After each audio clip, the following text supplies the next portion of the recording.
rating is $5 per month per person in your household. That's right, it's $5 per month per member of your household. You may check the money orders out to the Unity and Rebuilding Fund, send your donations, or send them directly to the Michigan First Credit Union. The account number is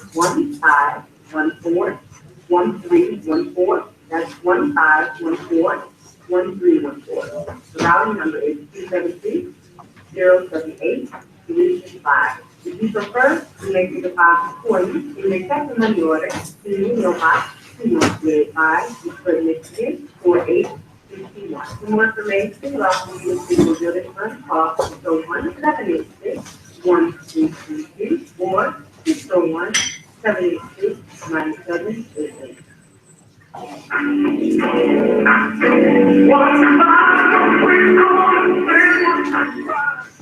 We would like to invite you to help support the efforts of the Unity and Rebuilding. Visit the website at www.unityandrebuildingfund.com. That's www.unityandrebuildingfund.com. We often hear how we need to work together to rebuild the city, and we're active. You can make online donations and click on the link to start the process of the Unity and Rebuilding. For more information, 313-868-0000, the local number. Again, 313-868-0000. Support the Unity and Rebuilding. The Son of Man, leader and teacher of the new nation of Islam, is inviting you to Savior's Day, February 26th, 3 p.m. If the black man of America will get up and respect himself and do something for himself, then one slave master will come and respect him and help him to do something. For information, go to the website, newnationofislam.com, or call 313-868-0000. The views and opinions expressed in the following show are not necessarily the views and opinions of W33BY, its affiliates, management, or sponsors. Brothers and sisters, are you tired of reading the whole scriptures and not really understanding what's read? And if our reasonable shoot. This conference is being recorded. They have different views of your own. So let's talk to one another. Let's read them. In a Scriptural Discussion is on page. A live broadcast every Sunday at 12 noon on TV73, FM 88.1 Destination Yard, and Comcast Cable. So why don't you call and let's discuss some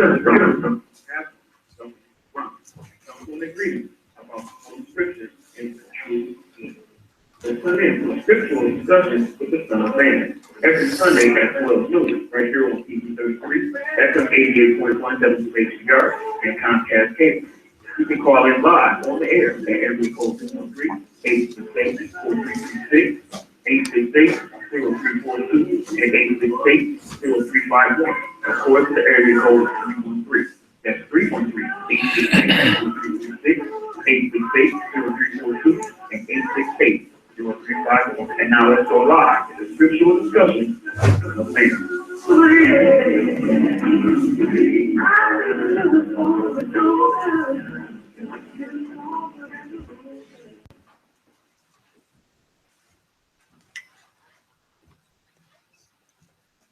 In the name of Allah, the Beneficent, the Most Merciful, the Truthful, and the Most Just. I greet all of you once again who have the hunger and thirst for Allah's truth and the understanding of His instructions of righteousness. I greet you all in the greeting words of peace from Him. May Allah's Salam Alaikum. I want to say that each of you is responsible to take what I give you and save yourself. It is just like driving a car. You get instructions, You learn the rules. And when you get up under that wheel, you're responsible for what happens with that car. There's not a soul,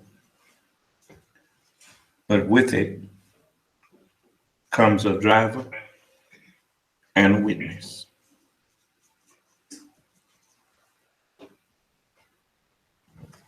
I want to say that we try to live at peace with everybody that we are around.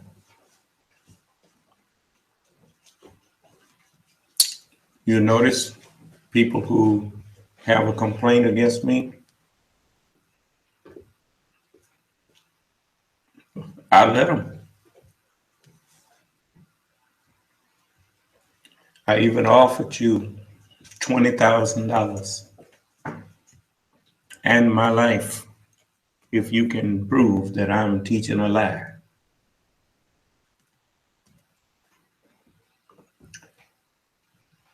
When people say things that I don't like, when people verbally attack me, I verbally defend myself.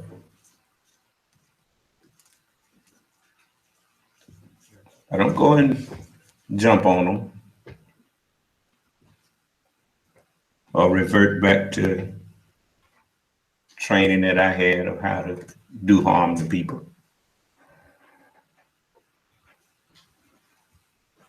That is not justified when someone just talking to you. Then you either stand there and talk back or you go on about your business. But you don't get physical when all they was doing was talking.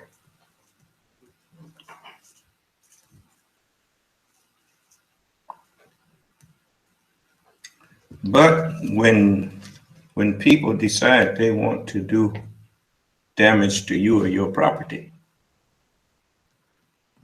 because they don't like you, you have the right and you have the duty to protect yourself.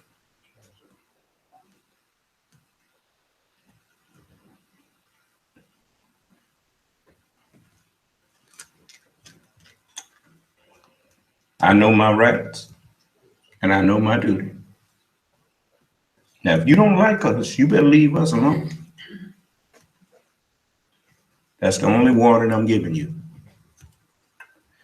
Now, I love my people. I'm not here to fight you.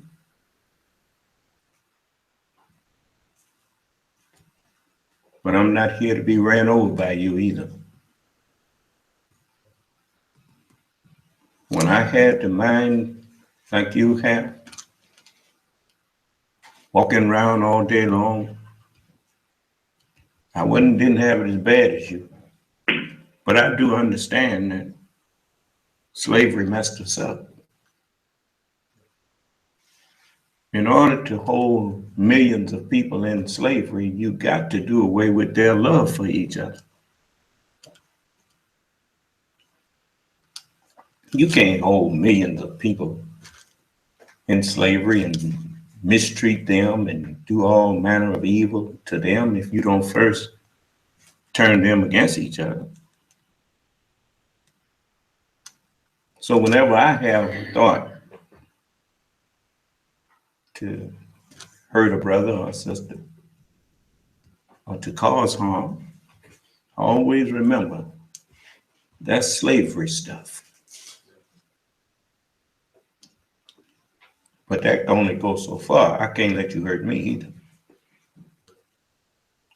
And we work for what we get. We don't go off stealing, and we ain't dealing drugs. We ain't selling poison of any kind to our people. And we work hard for what we have. We're not going to let you tear it up. Okay. Anyway, let's get into it. Before I get started, if there's any brothers out there that know something about And I mean really know it. I don't mean jacklegging in the sense of not having an understanding of how to do it. That is butchering, to take a cow or a goat or whatnot, and actually, like they do in, well, I'm not gonna say like they do in the slaughterhouse, because the way that it's done there is not really the best. But if you know how to butcher an animal,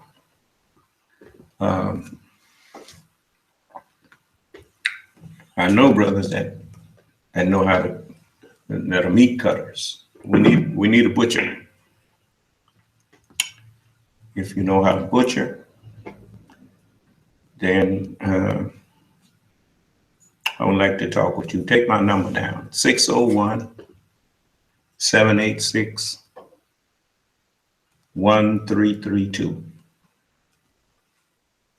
That's my cell phone, 601-786-1332. My landline is 601-786-9742. 601-786-9742.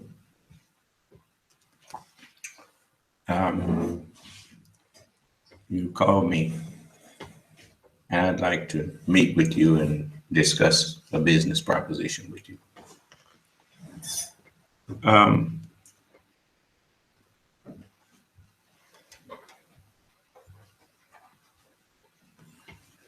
It's time that we stop looking outside of ourselves for job opportunities and start looking within.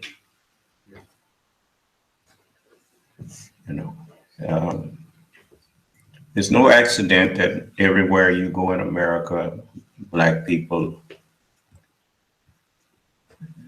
are not really progressive.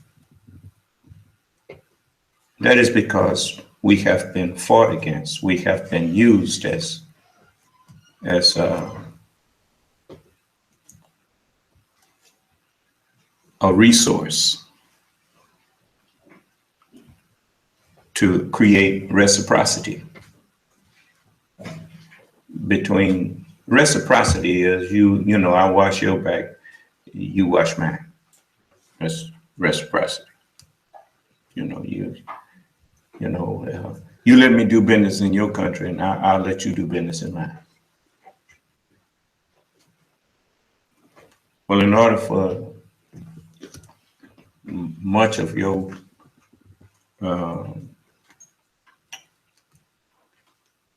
American businessmen to be able to do business in other countries, you notice you have people from other countries. You and I know that better than anybody. You look all around the Black community, you see foreigners from other countries have stores in our community.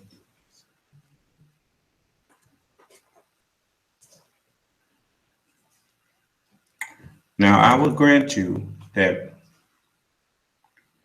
if we didn't open a store, we couldn't get angry because someone else did. But it goes a little deeper than that. Because most Black people, if you've talked to them that were once in business, most of them tell you the same thing when you ask them why you stopped. Say, I just don't want the headache anymore. We're the only people who you hear say that. White people, y'all wrong, man.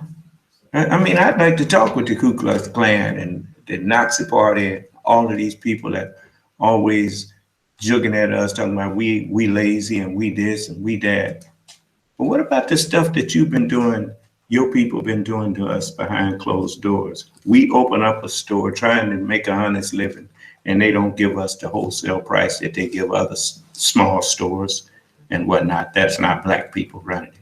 You've been doing us wrong, man.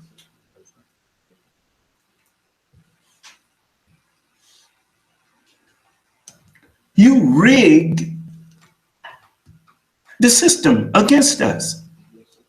And then you get out in the public and you point the finger at us as though we don't try to do anything for ourselves. You try to stop us every time we try to do anything for ourselves.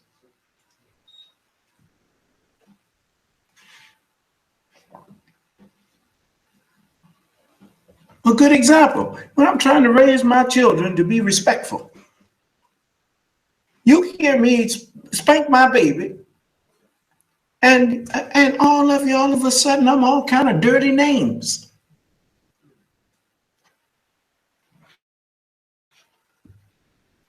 But then you get our young people out there. If my child wouldn't have got shot down not playing with no toy gun, because I don't let them play with guns of any kind. You teach them to play with guns. I mean, when I was growing up, you turn on a cartoon and a Betty Boop or whatever, and they would show sailors. A woman would walk by and they say, and in the movies, you everywhere you look and saw a woman that had a shapely body and was pretty or whatever, and men were sitting there, they say,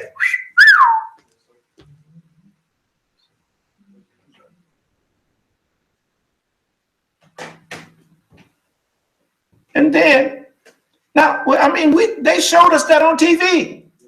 How many times do you see children doing things that they saw on television? Then you murdered Emmett Till because you say he whistled at a white woman when you the one taught us to do that.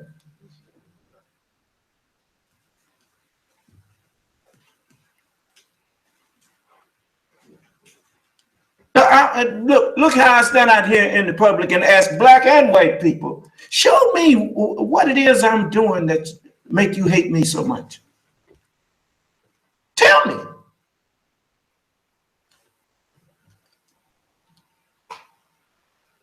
You got no real bone to pick with me.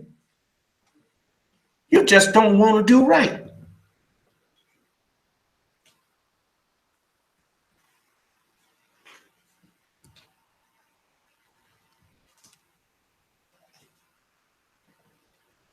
I mean, I'm not a person who's blinded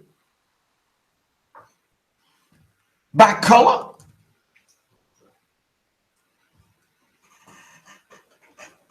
You know, my eyes work fine. And when I'm out in the street during the day, I have to tell you what I mean by my eyes work fine. You see, I wear glasses. So, but now with my prescription, these shades here, sometimes I be driving and I look out the window and I see rainbow. I look at the clouds and I see color in the clouds. That's because my glasses is acting like a prism. Do you understand? But if I take them off and look at the cloud again, I don't see that.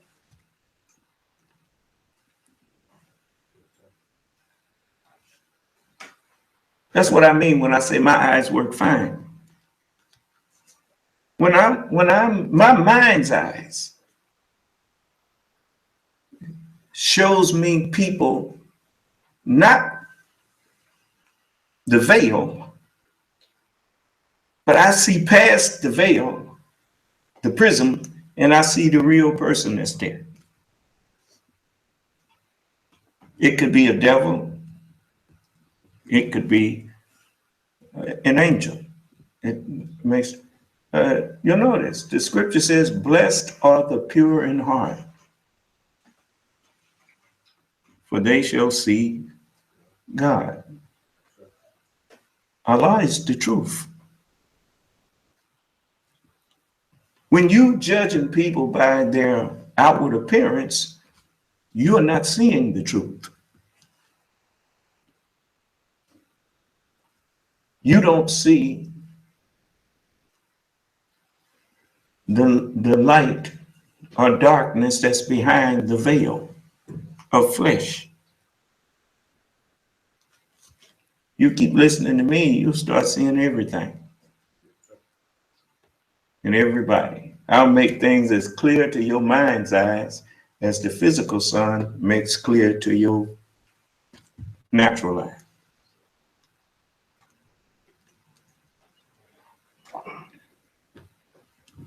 You hear me? Yes. Okay. And you'd be surprised. I mean, ain't it nice that you don't go outside and see red, yellow, blue, green, and whatnot every time the sun up? You got to look through all that in order to see what you're trying to look at. Even though red, yellow, blue, green, indigo, infrared, ultraviolet, all of them is out there. Of course, your eyes don't see them. Your eyes see through them veils, and you see what it is you're trying to scope out.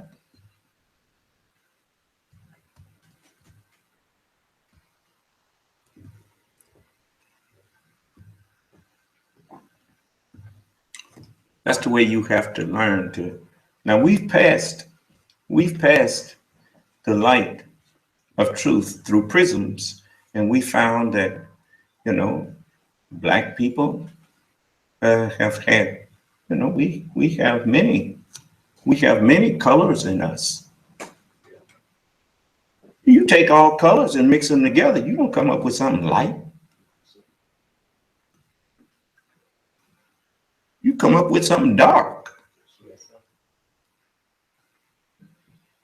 That's why when you look out in space at night, it looks black out there. Until that black light hits something. Black ain't what you think it is. Black is not a color.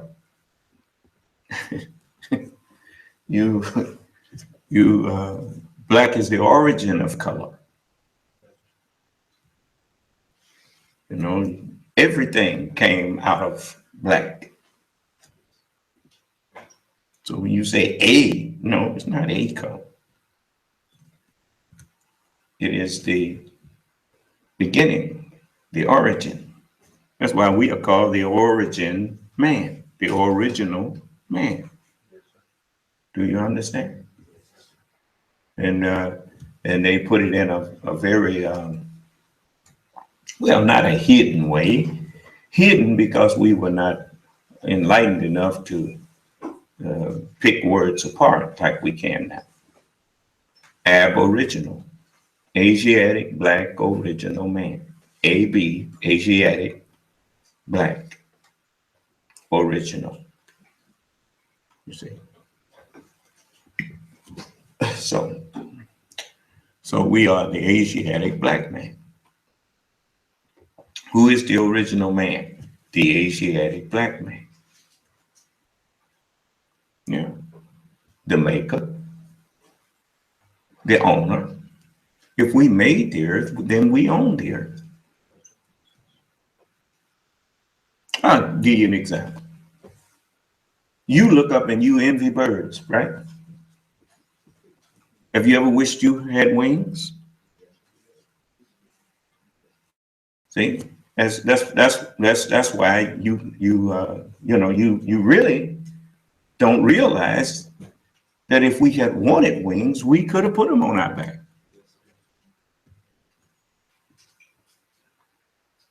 But you wouldn't have no airplanes now either. You wouldn't be making vehicles to go out in space now either. And you probably wouldn't have built no civilization because you've been too busy having pastime flying around. So, everything you wish for it shows a lack of understanding on your part. You should have been asking yourself, why don't I have wings? Then maybe you would have started thinking about some things. These nice suits that we put on and all of that stuff, wouldn't have none of them. As you have wings, you have feathers. So, you know, you envying creatures that you have no business envying. But, you know, I'm just trying to show you some points here. You know, stop letting, be careful what you wish for.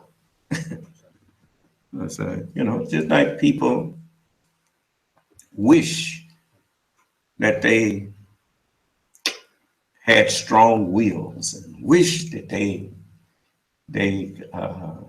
could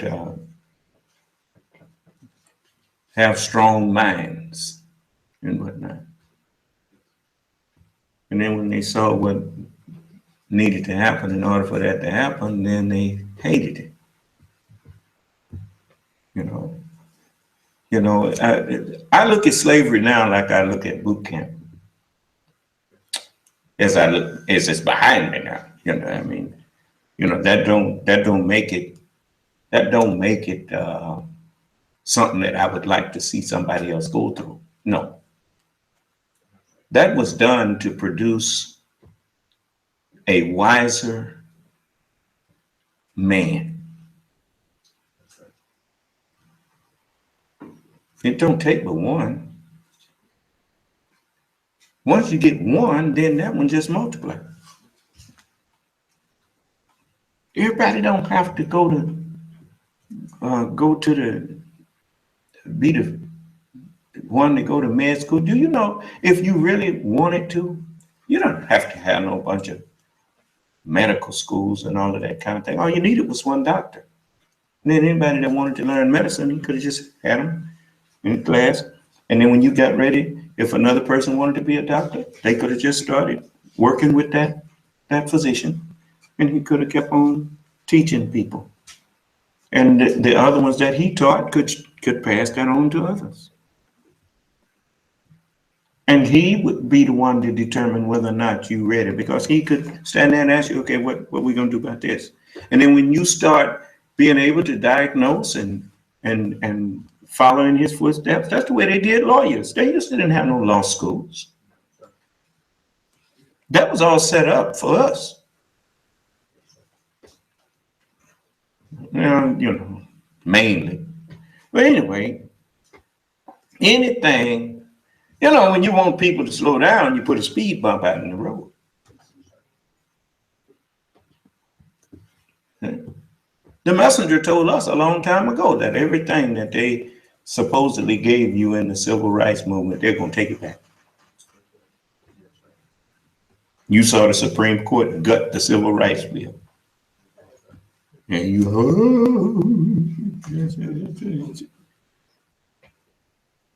have you thought about the fact that we already sitting on the floor? We can't fall out the chair.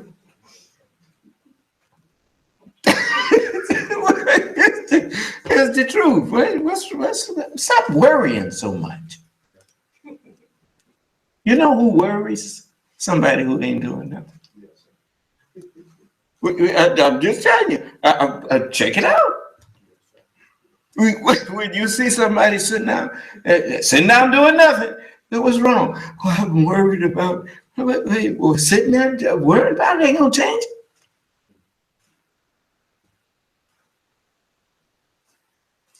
They have a saying, and I've heard many people say it. If life has dealt you lemons, open up some lemonade stands.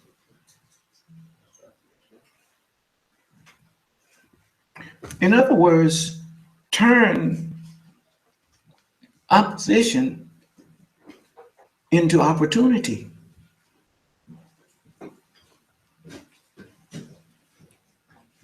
You've got the greatest tool that any, you know, we think we need something outside. No, Allah gave you everything. Allah is sufficient. Allah is the only one that is independent, upon whom we all depend.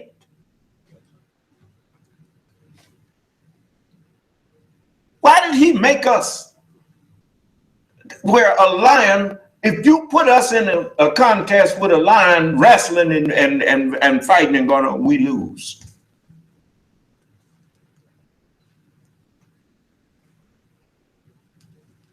But the scripture says, my strength is made perfect in weakness.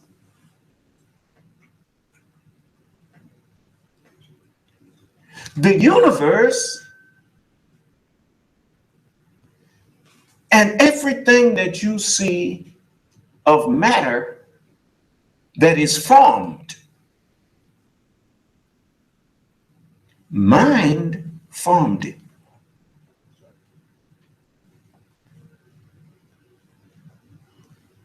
Can a lion do that? Tigers, bears?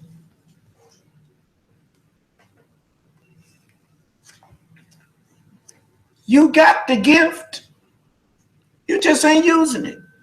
What did Mr. Smith say to Neo in the Matrix?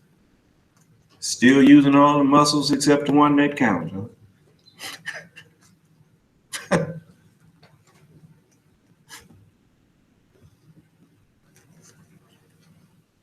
The only limit to what we can and cannot do is what we think.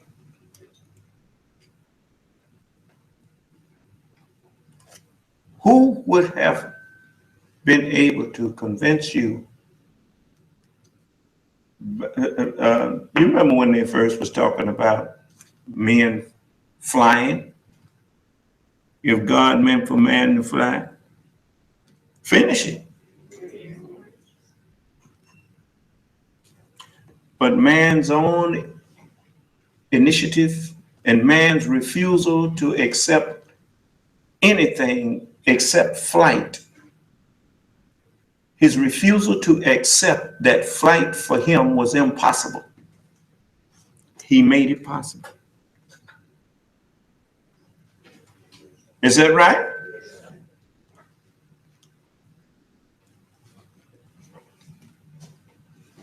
So if you had told them people one day we're going to send mechanical instruments to send pictures of what the surface of Mars looked like back then,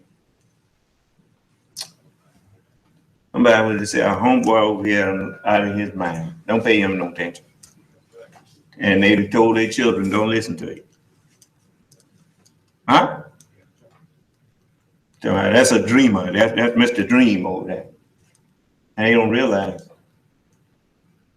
dreams is what everything starts with, because it starts as a thought.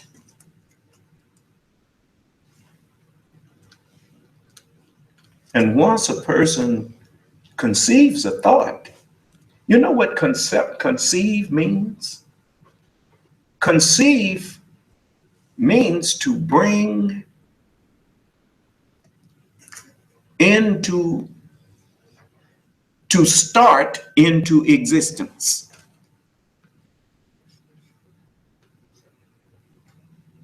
When a child is conceived, it is the beginning of a new person. It is the beginning of the existence of a new human being. Conceived. An idea, once it is conceived, just like a baby, if it's in the right womb, in the right brain, it's gonna keep growing. And soon it'll come to birth.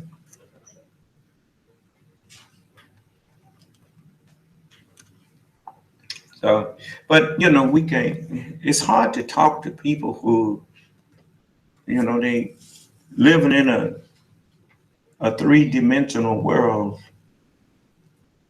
and they was been in darkness all their life, and all they see is black and white instead of living color. Now that all of these shades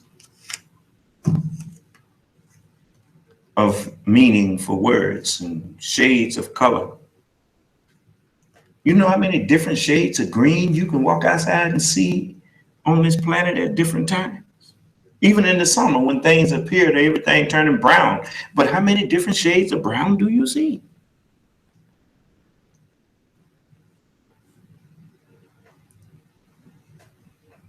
That's just a reminder that no matter what colors you see on them, they came out this brown or black earth. Just reminding you of your origin. You know? And you know, the whitest of skin sometimes is reminded. Well, you see them freckles there? So, you know, I mean, it bees that way. So we are not the nothing people that we have been convinced that we are. You know, if somebody can convince you that you are nothing, then you don't care how you act. You don't care about your community and how it looks and whatnot, because you don't expect to be anything more because you've accepted that you are nothing.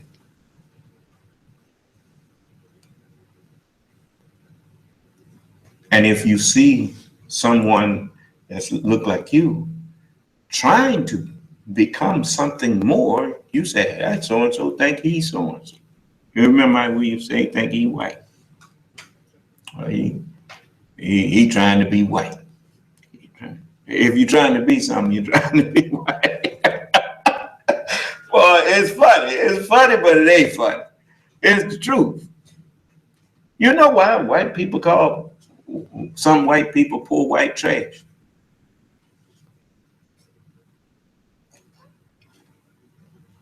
Not because they're poor. Not really. It's because they chose to be poor. And they, you know, it's like a spider. When he's making his web, he's not making it to trap himself. He's making that to trap him some food. And if you see the poor spider over there and got caught in his own web, I mean, what's wrong with this thing? Is that right? Isn't that a strange thing to see a spider? You ever seen a spider get caught in his own web? He run all over that web and everything and never get caught in it. Now, look, I want you who you know, some of them trying to overcome racism, and I need to help them. So understand something. In order for you to rule your fathers, then the first thing had to happen is your fathers had to go to sleep. We had to be put to sleep. And then you had to lie about who we are. You see, why is it that everywhere he go, the only people that he ever called Negro was the black man in America?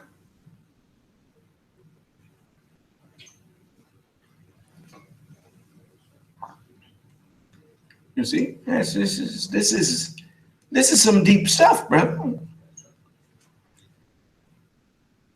In order for him to go all over the earth and colonize and conquer and do what he did,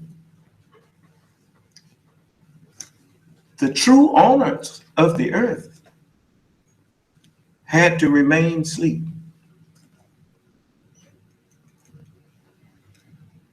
Dee, dee, dee, dee, dee, dee, the lion sleeps tonight.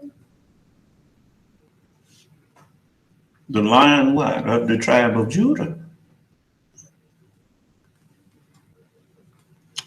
But I'm just trying to show you. I mean, it's all out there.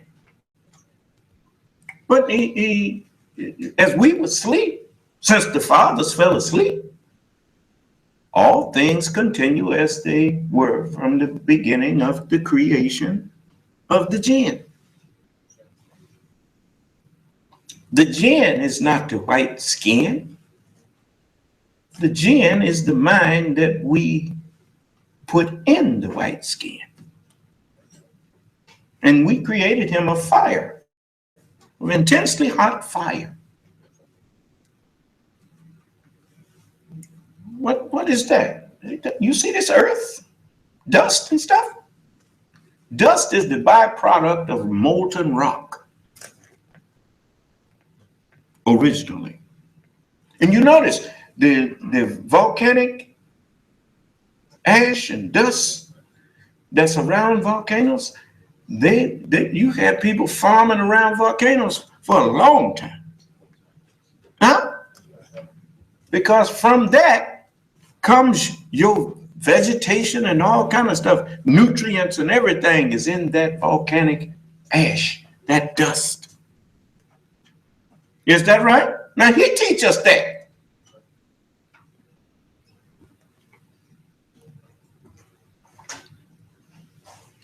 Well, he became a great farmer from studying that which came from fire. We created him from fire. We taught him from that which these continents was produced from, intensely hot fire. Do you understand?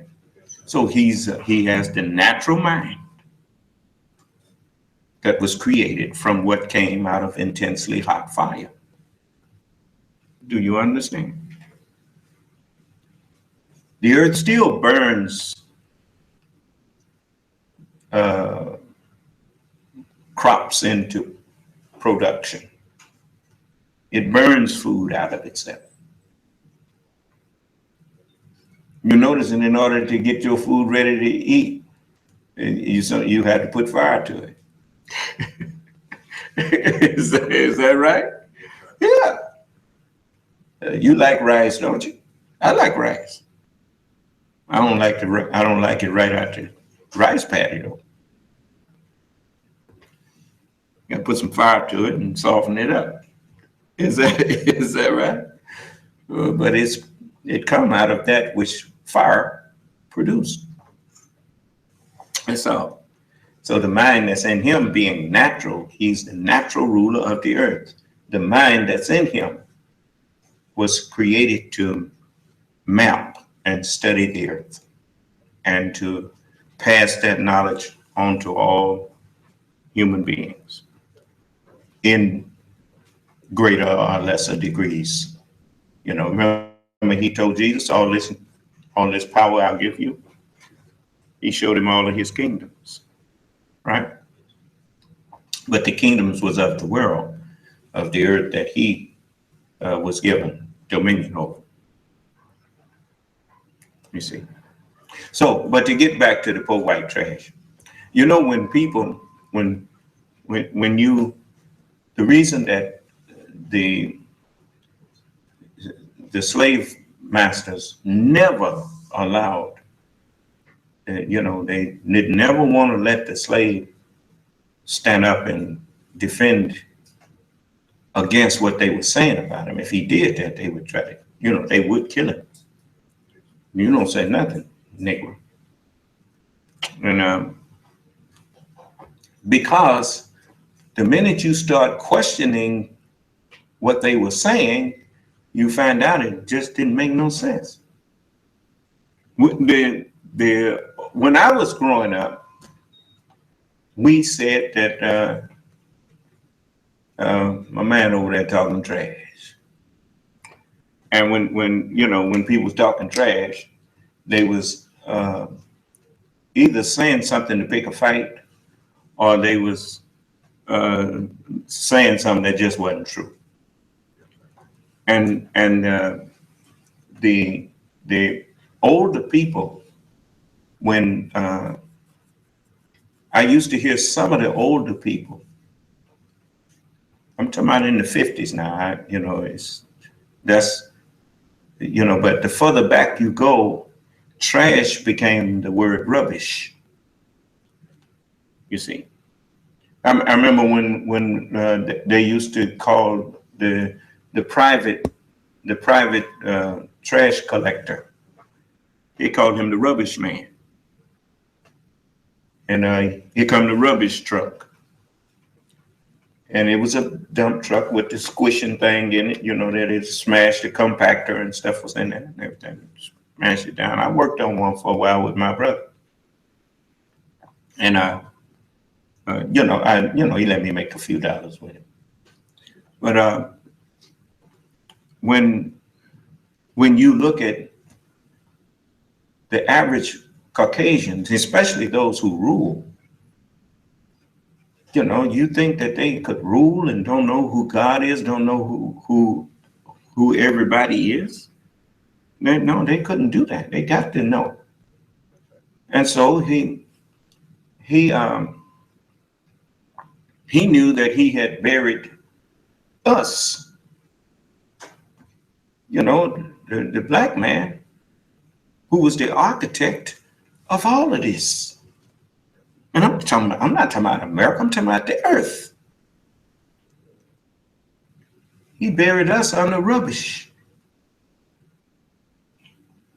which for us is a very shallow grave. It don't take much to get if you wasn't totally dead, you could dig up through what he been telling you with just one or two questions. So it's a shallow grave. But some of his people was listening to what he said about us, and they truly believed it. So hence, if you eat trash, you become what you eat. And it's called poor white trash. He done got caught in the web of lies that was spent, not for them, but for us. They didn't even think about, what if a man is truly inferior to you, you don't have to teach him that he's inferior to you.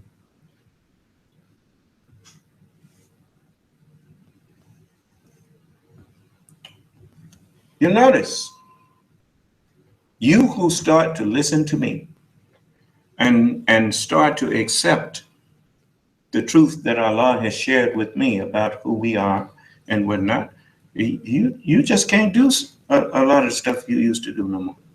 You just can't do it. You feel that it is beneath you. Because it is beneath the dignity of who you are.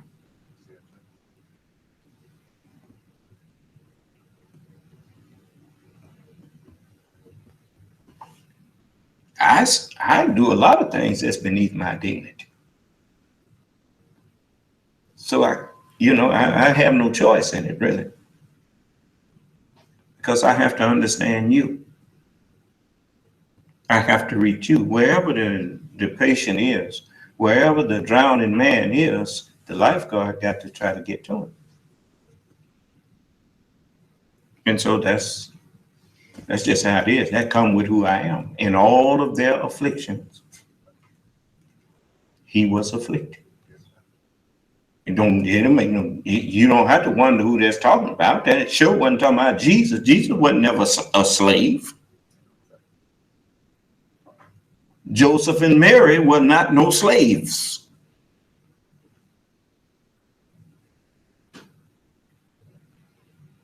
But Abraham was told that his seed was going to be a stranger in a land that wasn't theirs, and they were going to serve them, and they shall afflict them 400 years. There ain't no other people that happened to but us. And in all of your affliction, I am afflicted. And that's just the way it had to be. And so we do what we have to do. But the scripture said the pleasure, the will of the Lord of the worlds, the will of God shall prosper with me, even though I'm afflicted.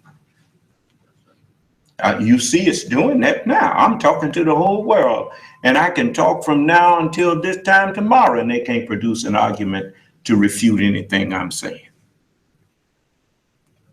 That's what 40 years of arguing with people did for me. And Allah said that. He said they desire to put out the light of Allah with their mouths. That's what the Prophet said, Prophet Muhammad. That's in the Holy Quran. They desire to put out the light of Allah with their mouths, but Allah will allow nothing but the perfection of his light.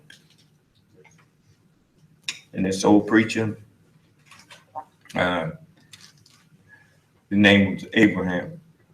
He said, Brother Morgan, let them keep on knocking you. You'll be where God wants you to be at. Well, yeah. I knew who was talking to me.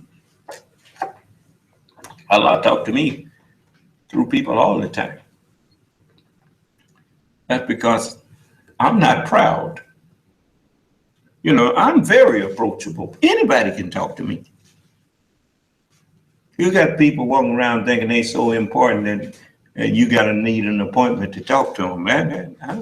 You don't need no appointment to talk to me. Because I represent a God that you don't need no appointment to pray to. Any of y'all had to make an appointment to pray? Well, why would you need an appointment to talk to the servant, but you don't need an appointment to talk to the servant's master? Now, that don't make no sense. That's because the one that's claiming to be the servant of that master is really not his servant. Do you understand? You know, people say, well, you couldn't go and talk to the Honorable Elijah Muhammad.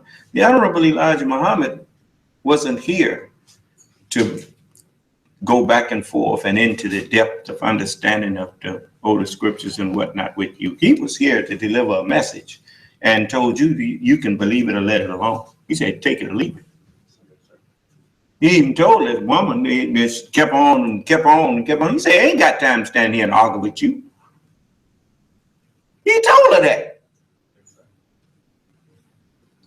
I'm trying to teach you the history and knowledge of your glorious self, and you want to come in here and argue with me for the white man. Because you want us to give your devil something. And he said, we don't give them credit for what they ain't did. He even tried to take the Bible and make it something that King James authored. King James didn't author no Bible. He told his scholars to put the Bible in the, translate it and put it in the language of the people and give it to them. They translated the Bible. They didn't author the Bible. That's why I don't know them understanding. I know where you author something and don't understand what you authored.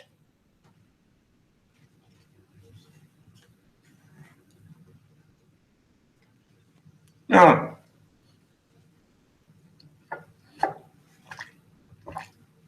so poor white trash don't mean what you thought. You know,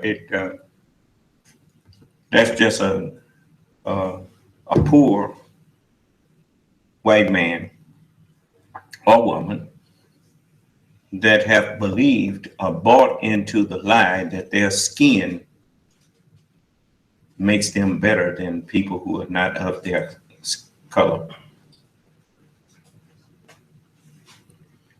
And you know that, you know, just like us, we was told we was black because we were cursed. Noah raised up and cussed Ham. Did he cuss his head nappy too? I mean, really? It didn't say nothing about his hair, did it? But anyway, we I mean, I can have a lot of fun with people going. It's time to know the truth now. So,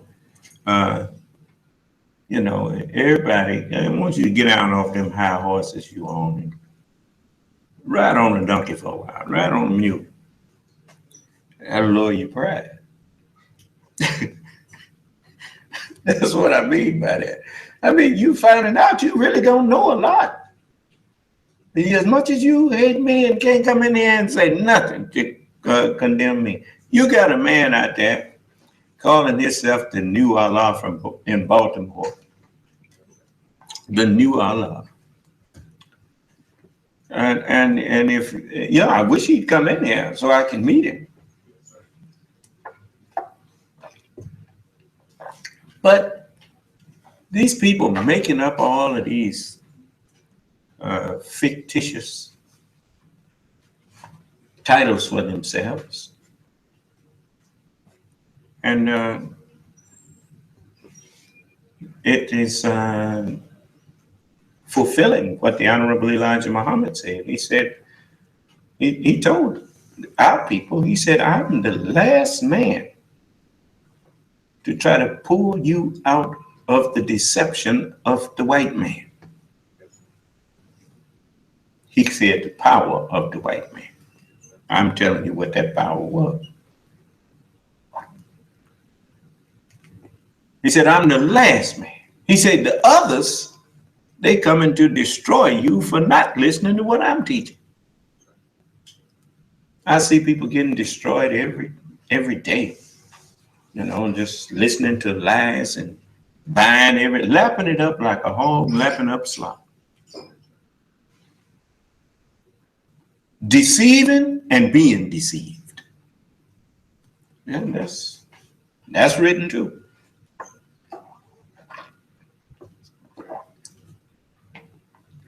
So I want to say to all of my people, especially those who live around me,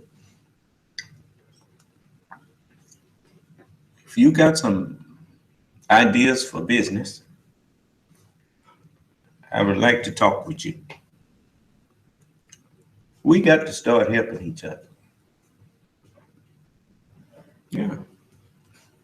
Now, I'm not saying that I have unlimited funds, but if you all hook up with me, we got what we need. All we have to do is stop being selfish. Stop being what slavery turned us into.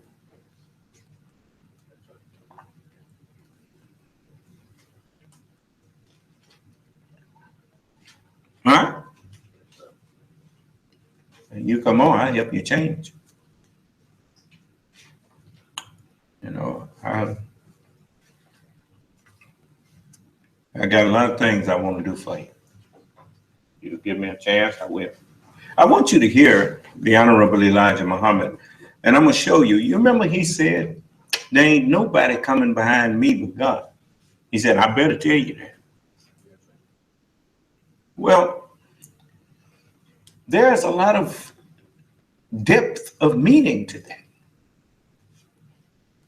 You notice, the Honorable Elijah Muhammad could come on there and teach after whoever stood up there called himself introducing him. But when he finished teaching, they couldn't take what he taught and go into nothing no more teaching with you. The only one who can do that is me. I can let him talk first, and then I can come behind him and speak.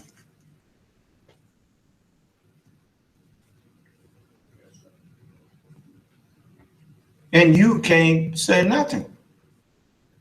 But that's right. And I'm not parakeeting what he said. I go into more explanation of what he said.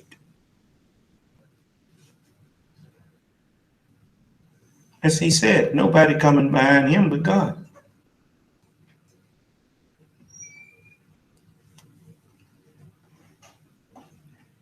You had a man said he was upset.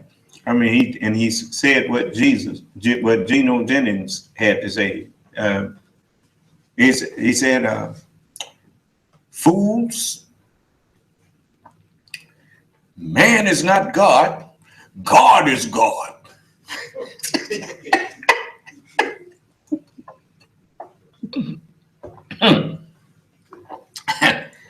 And I couldn't bait him to come in here. I was hoping that he'd come in. But, you know, I learned in the second grade, well, maybe not the second grade, but in elementary school, that you do not, if they ask you the meaning of a word, you don't say, when somebody asks you, what is the meaning of snow? Snow. You don't define a word with the same word. Do you understand? That's the beauty of the English language. Every word has multiple meanings, like the sun. There's no one light that defines the sun. There's many lights in the sun. Do you understand? We have made the word to have many connections. And so when you understand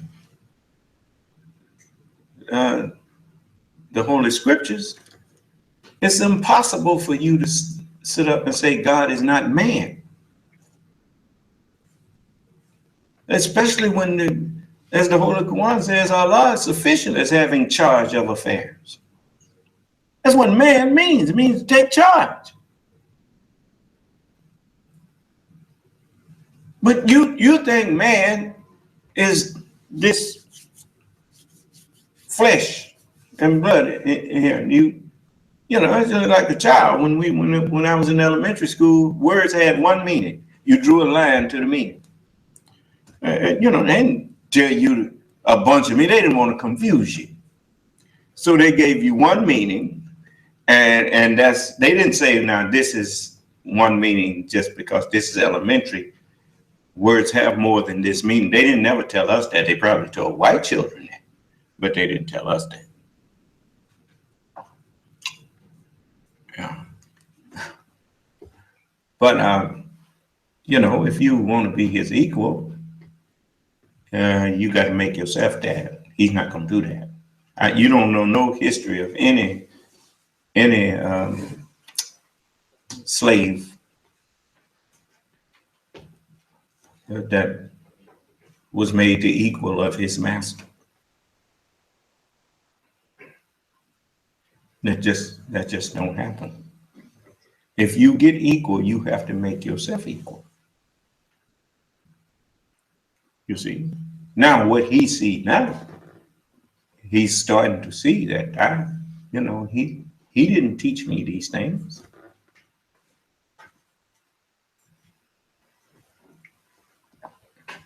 So common sense tells him that one wise has taught me. One powerful has taught me. Just like when Moses went to Pharaoh, which is a prophecy, actually, because there never was no people in bondage in Egypt for 400 years. That's talking about us. And when Moses went there, Pharaoh was not a fool. He know if Moses used to be scared of him, and now Moses giving him, barking out orders to him, and he know Moses done met with somebody. And the Lord told Moses, he said, see, I have made you a God to Pharaoh. You see, well, that's true. Allah's servant is God to everybody else. We sent no messenger, but that he should be obeyed. That's right. So, when you understand the meaning of the term God, then you don't call any man a fool. Not really.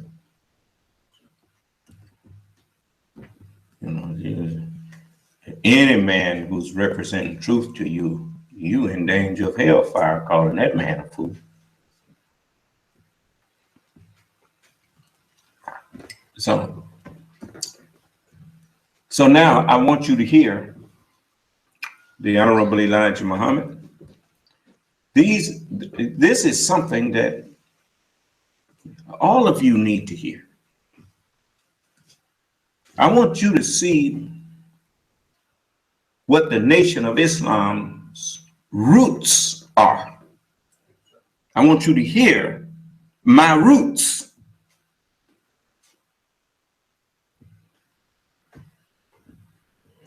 You know, as the book says, that Elijah was taken up to heaven in a whirlwind. Huh? Well, you notice you'll hear a lot of clapping and hollering and a whirlwind of emotions while the messenger is taking them into the knowledge of the Holy Scriptures. Do you understand? But instead of them listening, they were so joyful to, I mean, do you know what it had to do to black people to hear a black man standing up telling white people that they are devils and they couldn't kill him? At a time when black people were scared to death of white people.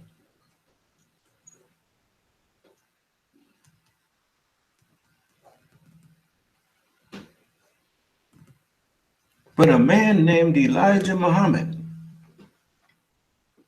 was telling us, stop being afraid. Now he started teaching 20 years before I was born.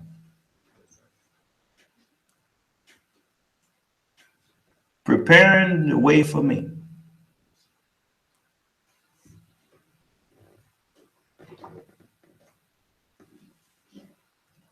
The way meaning the right religion, the right doctrine.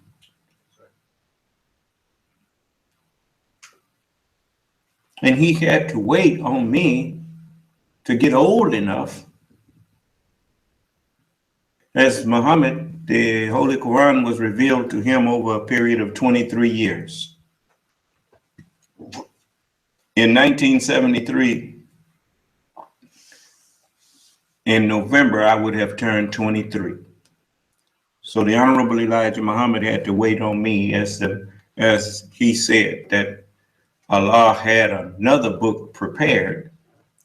He said he's preparing another book. He said, well, he already got it prepared. He's waiting on a certain time to give it to me.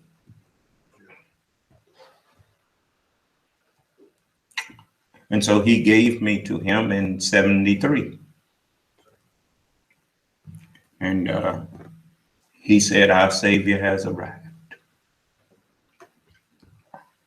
That's right. Now, how can you say that I'm not the Savior for you when you never gave me a chance.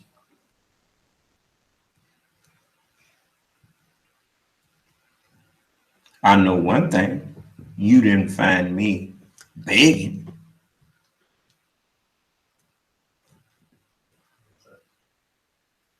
There's not a one of you that can claim that when you met me, I was begging for money. Only time I started asking you for money was when I started building things that you was going to benefit from. I told you, you need to help me build this.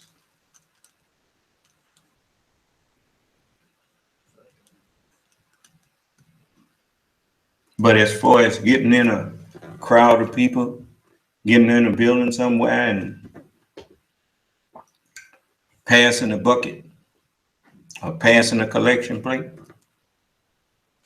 I ain't never did that. And I have no intentions of ever doing that. Even when people come to our meetings, when it's a mass meeting, they get an envelope, and if they want to give something, they can leave it. But I ain't finna pass no bucket. You can forget that. If I pass a bucket, I'll bet you there'll be some money in it for you to take out. I'm not gonna pass now for you to give me nothing. To let you go out, come out, I'm in there panhandling. What the Lord look like panhandling? It's written, the sheep and the cattle on 1,000 hills are mine. And if I was hungry, I would not tell you.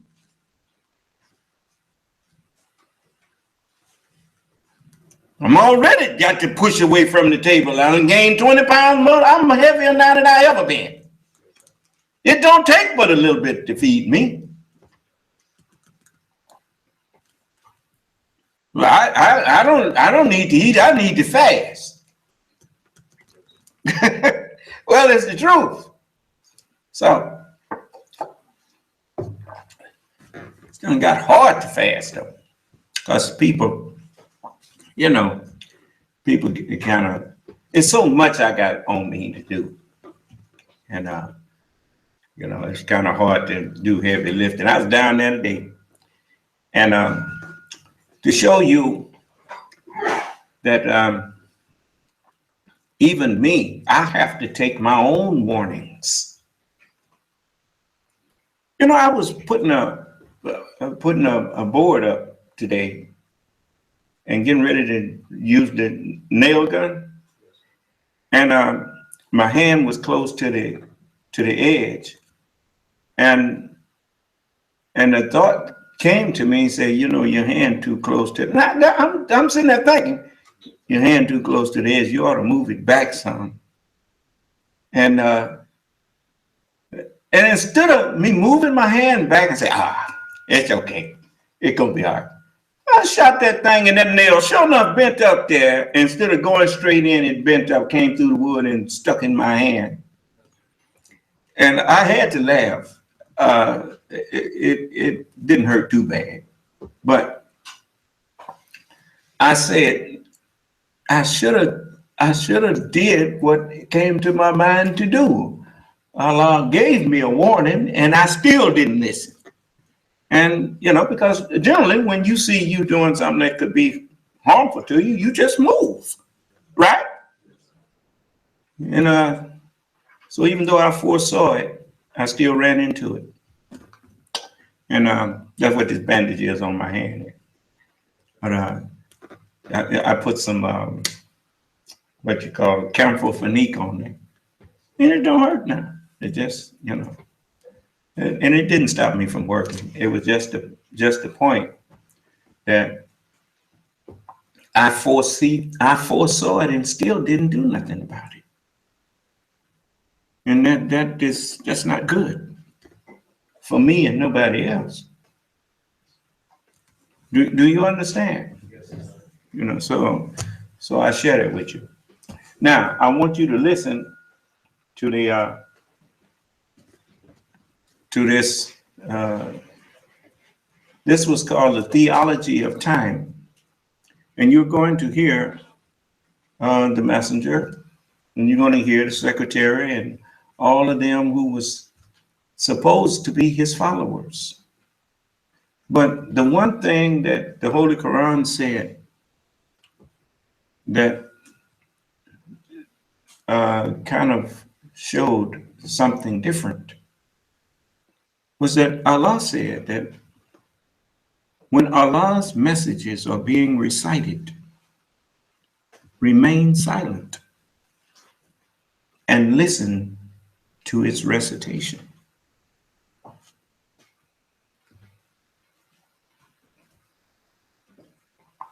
But the Honorable Elijah Muhammad was laying a foundation. Yeah, next time you get a chance, you go by some place where they getting ready to put up a building and watch the concrete slab, what they do to put that foundation there. You will discover that they have a whole lot of material, and sometimes the people will the people who are building the farm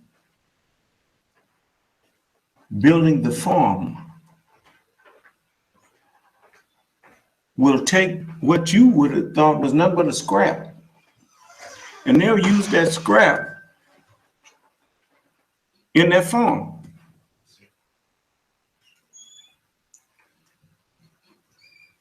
I mean, they you know, and you say, man, if you don't know something about building, you say, he putting that in there? And that farm ain't gonna be part of the building. That farm is gonna be all taken away once that concrete set, and then they're gonna dismantle all of that. As the messenger said, one day the nation is going to go all the way down to almost nothing. Yeah, because he was laying the farm. He was farming the foundation. And he used whoever he could use and put them in there to help him create the farm. Do you understand? And then he asked the question, and one of the Muhammad speaks, the question was, how strong is the foundation? I remember Brother Donald told me once, and he probably wouldn't remember, but Allah spoke to me through him. He said, the messenger said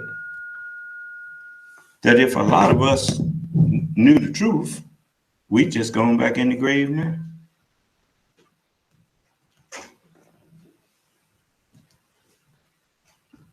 I remembered that, but I don't think Brother Donald remember telling me that.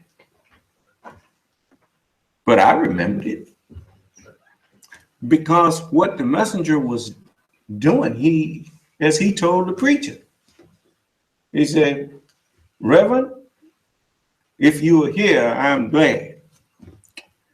He said, for I need all the reverends that want to come and help me with the people whom you and the devil don't. And he said, I need all the reverends I can get. And so what he was actually doing was putting his words that were actually a lot of symbolism and a lot of hidden meaning. Hidden meaning was in those words. But they was designed that when they went into the right ear, it would awaken me once it found me. And that's why he set up temples all over America. Wherever he could set up a temple, he set it up. He had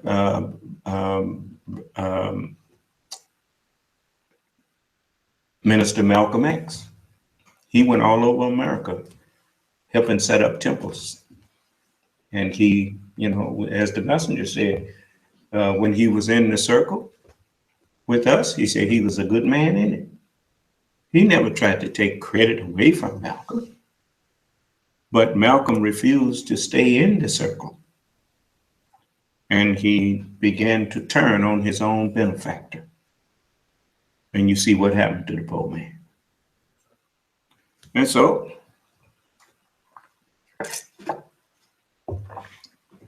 I tell you these things that he was preparing the way for me. You see, as he prepared me for Allah to guide me directly from mouth to mouth. For every messenger of God was the mouth of God. And the man that God intended to make and create, he said, that man shall live by every word that proceed from the mouth of God. And that's me. You see? And people that you have been Samson. Just like no matter how many times Delilah showed Samson that she didn't have his best interests at heart, he kept on going over there thinking somehow he gonna win her affection. I don't care how many times that America and white people in America have showed us that they don't have our best interests at heart. They don't love us. Yet you still keep trying to, you tell them all your secrets, you go and you fought wars. Look at the Tuskegee Airmen. Look at them, what that they showed them black women was working and showing them how to run their computers and doing some everything. And couldn't even use the same bathroom.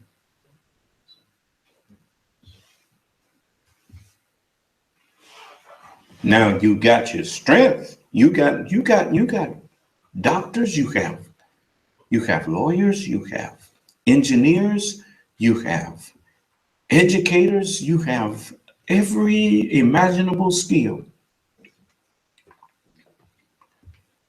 But how to form yourself into a viable team to use those skills that you have to benefit yourself, you were blind. You're like Samson, who they put his eyes out.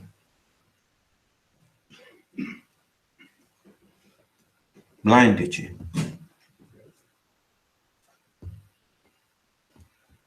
Well, Allah have given you eyes now. The head of every man, where your eyes located at? The head of every man is Christ.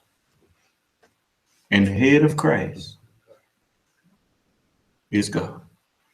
And know ye that the Lord, He is God. So,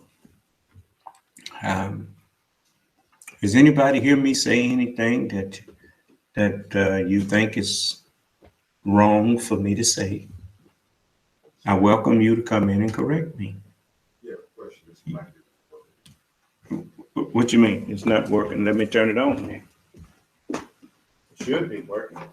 Try it now. test it. Just a minute. Try it now. Test it. Okay. He says, I must be thinking about this the wrong way. The question is, in the Bible it says, I will send you Elijah the prophet. But the Honorable Elijah Muhammad said he was the messenger, not prophet. Well, you are thinking about it wrong, yes. Because as the Honorable Elijah Muhammad said, he didn't just say that. He also said, even though the Bible referred to me as a prophet, he said, I don't call myself a prophet because I have nothing to prophesy. In other words, he said, I didn't bring a scripture. So I'm not here with a prophetic book. He said, I'm a messenger and not a prophet because I got nothing to prophesy. Yet he prophesied that the nation was going to go down to almost nothing, and it did. He prophesied that everything they gave us in the civil rights movement, they was going to gradually take it back. They doing it. And he also said that your agreement with hell will not stand. And you starting to see all that misunderstanding that you was in agreement with, I'm taking it away from you. And he also told you that you had better get ready and try to accept me and glorify me. He said, because I have learned, he said, this one, he have learned that he's just one. And he can remove Satan at once, but he's offering us a chance. What have I been doing for the past 40-something years? Offering you a chance. And now I get in front of you and the whole world and tell you, you're not going to have a mind pretty soon. To get rid of Satan ain't got nothing to do with flesh.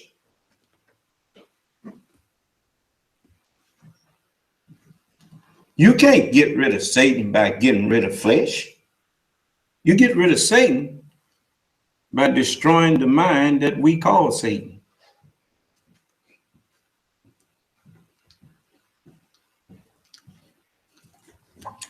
You don't believe. That's your problem. You don't have, that's all you can say is you don't believe it because you can't argue with what I'm saying. So you just don't believe. But the book says, whosoever believeth on him shall not perish. That's what the book says. You should have believed. You didn't have no argument. But anyway, and always remember this. A messenger is not always a prophet, but a prophet is always a messenger.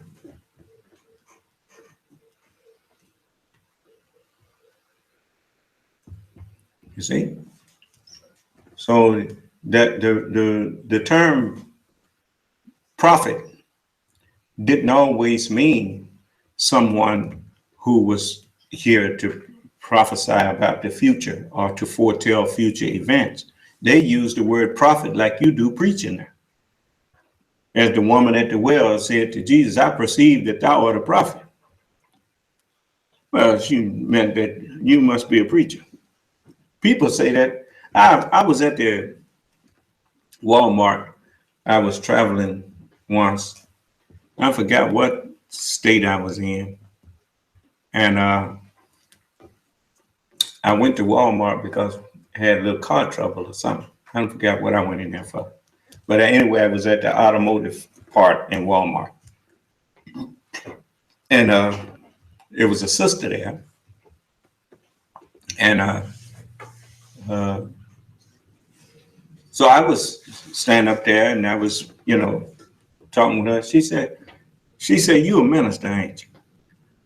And I say, yes, ma'am, I am. She said, I figured that. I thought that. And,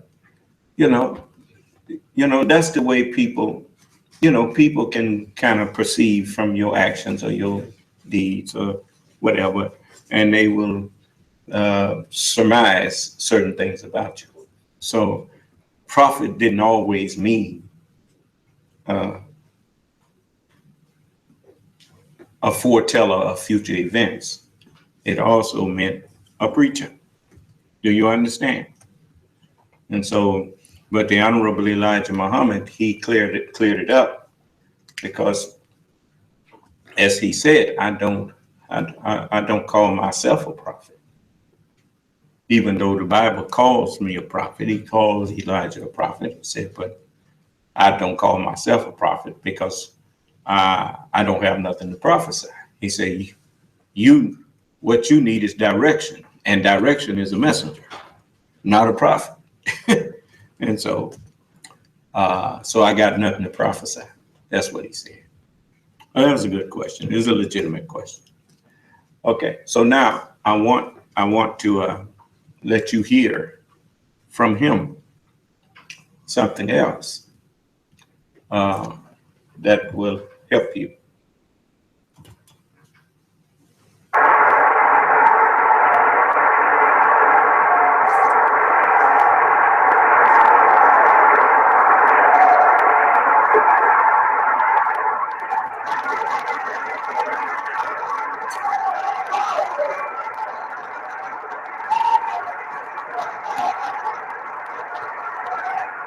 Assalamu alaikum. In the name of Allah, the most merciful to all, praise is due. The Lord of the world, the most merciful. My dear beloved brothers and sisters, I am very happy to meet you with your beautiful smiling faces. Makes me smile, but I don't smile very often. You know why? I don't see you smiling towards Islam very often. When I see you smiling towards Islam very often, then you'll find me laughing all the time. You know, in the South, once there was a judge, and every time he would be late, he would pay $1 for every minute that he was late. Of course, you know he didn't pay that $1 fast. And so I'm late this evening according to you and your count. But I'm not late.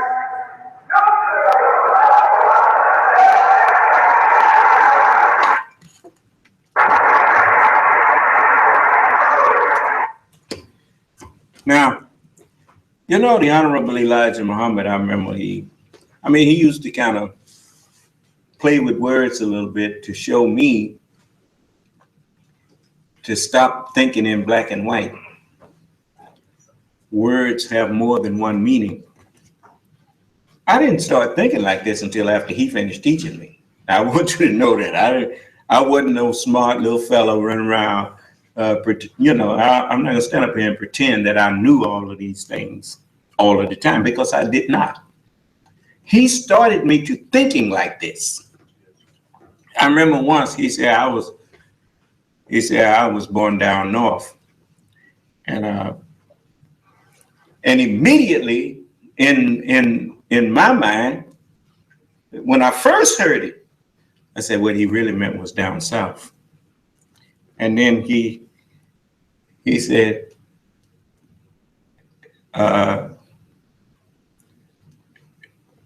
we are in North America. He said, so everywhere you at, you are in North America. He says, so I was born down north. And he said, I know you will agree with me. And I started laughing. I said, boy, he sure picked up on that one. But he was right. He was born down north. So, that's a way of looking at it. It's kind of like Obi-Wan told Luke when Luke asked him, how come you didn't tell me Vader was my father? He said, well, Luke, when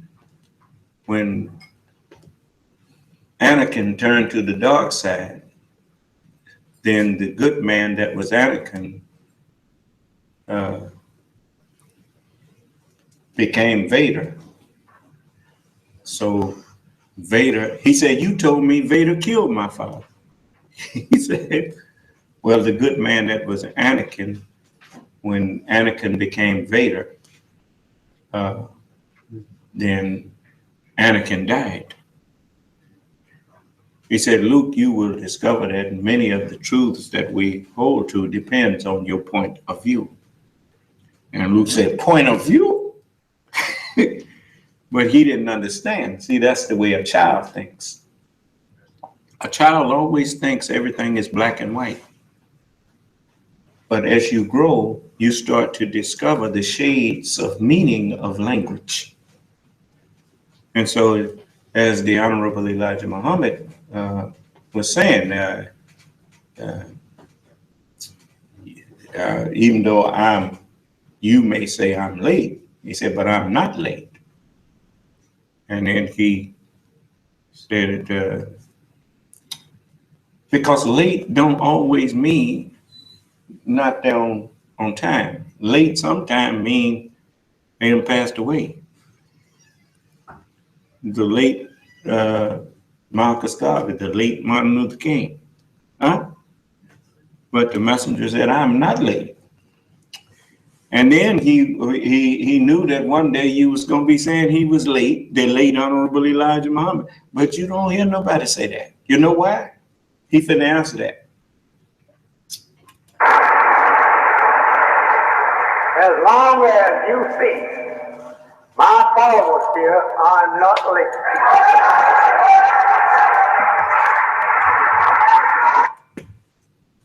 As long as you see anyone who following him and carrying it on, he's not late. So he's not late. Speak not of my servants as dead, as late, but they are alive.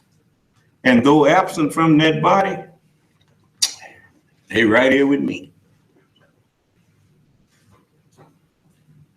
Now, you don't believe Jesus is with me? Ask me a question about something Jesus said and see if I can't answer it.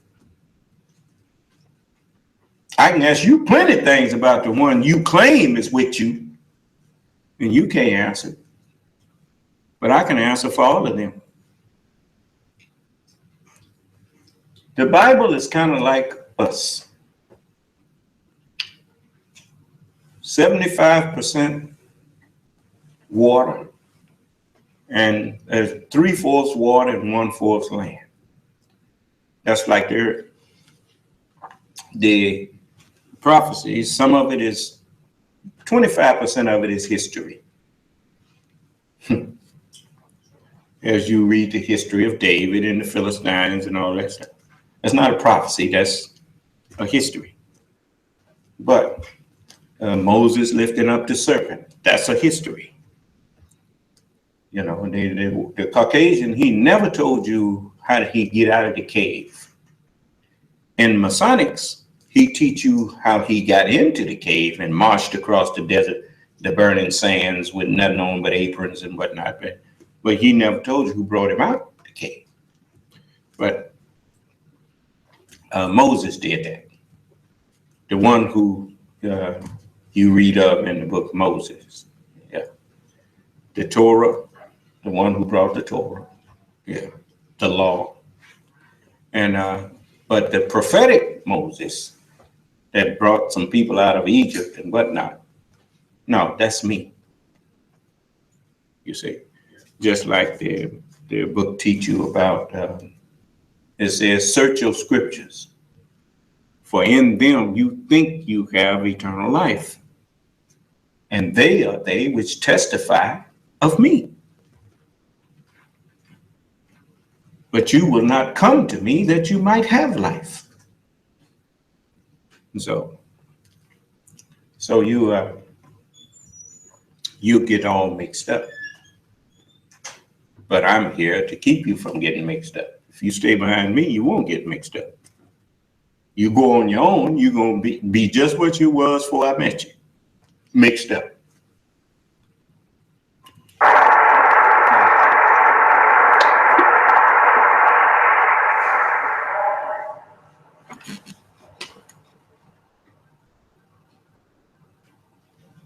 We have been teaching here with you for the last 6 or 7 or 8 weeks on the theology of coming, the secret of coming. Let us take it like that.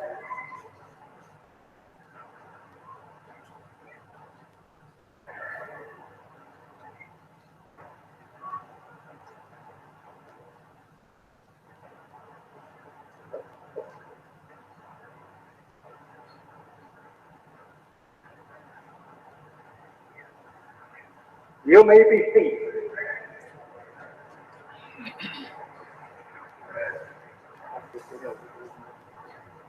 Go ahead.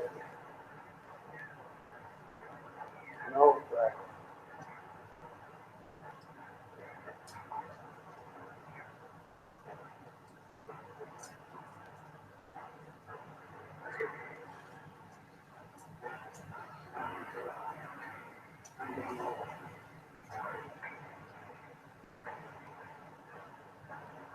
We have a parent.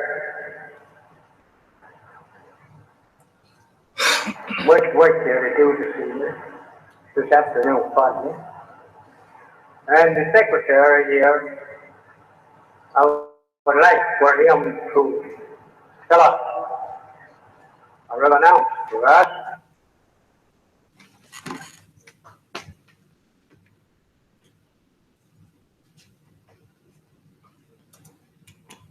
Give me a minute. Let me put the next track on.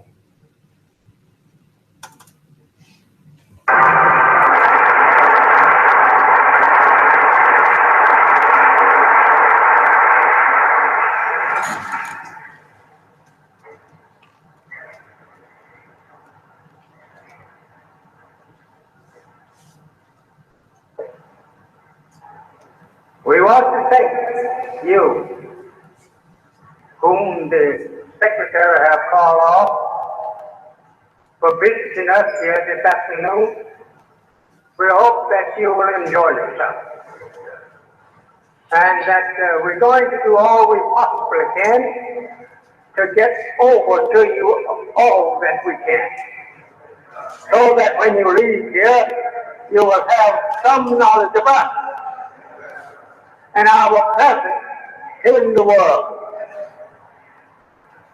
In fact about it, this is what we are here for, to get over to you and acquainted with you of that which God has sent to you through me. We want to get acquainted so fast until we are nervous. Acquaintance means much. For a long time, 40 years, I have been among you, sounding this kind of a trumpet.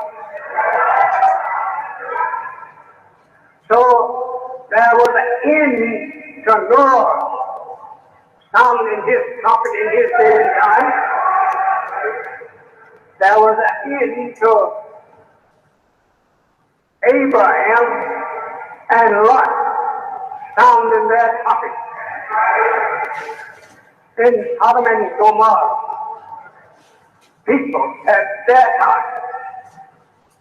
And also came an end to Moses and Aaron sounding their trumpet to Pharaoh and his people.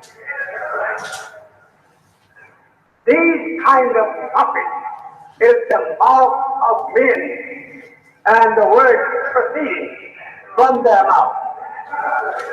These are the place trumpets that sound, called an easy sound.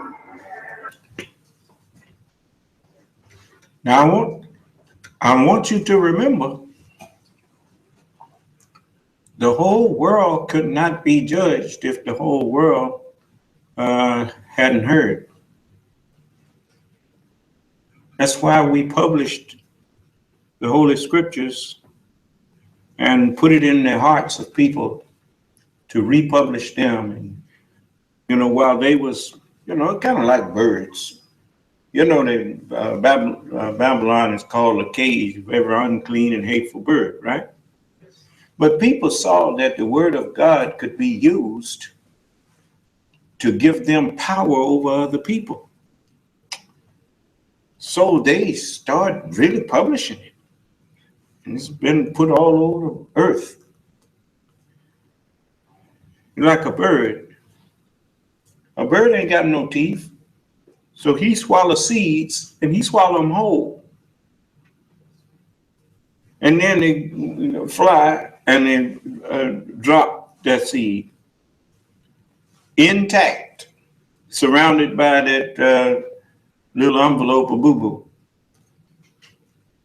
And so they flew all over the earth. They flying back and forth.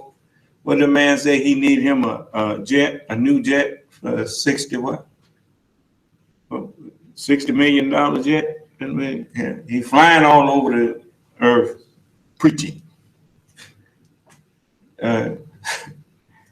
dropping the word of out the Bible, preaching scripturalism as though he's preaching the word of God. But all he was doing was just going around quoting a few scriptures and, making people look in the Bible. But the Bible, at least now the Bible is on every continent. The Holy Quran is on every continent. And then we got the internet fixed up. They was linking it up while the messenger back in 72, he knew they was planning it. And they thought they was planning for business for them. But now they found out that it was actually planning so that when I matured, then before me are gathered all nations now. As it's written, when the Son of Man shall come in his glory, and all the holy angels with him, then shall he sit upon the throne or brain of his glory, and before him shall be gathered all nations. I'm talking to every nation on earth now. Every continent on this planet has internet capability now. And so I can speak to the whole world at once, which means now you can all be judged. You say, well, what about people on that don't hear? Well, that's your fault. It ain't mine. And you at the end of the world, you're already on borrowed time.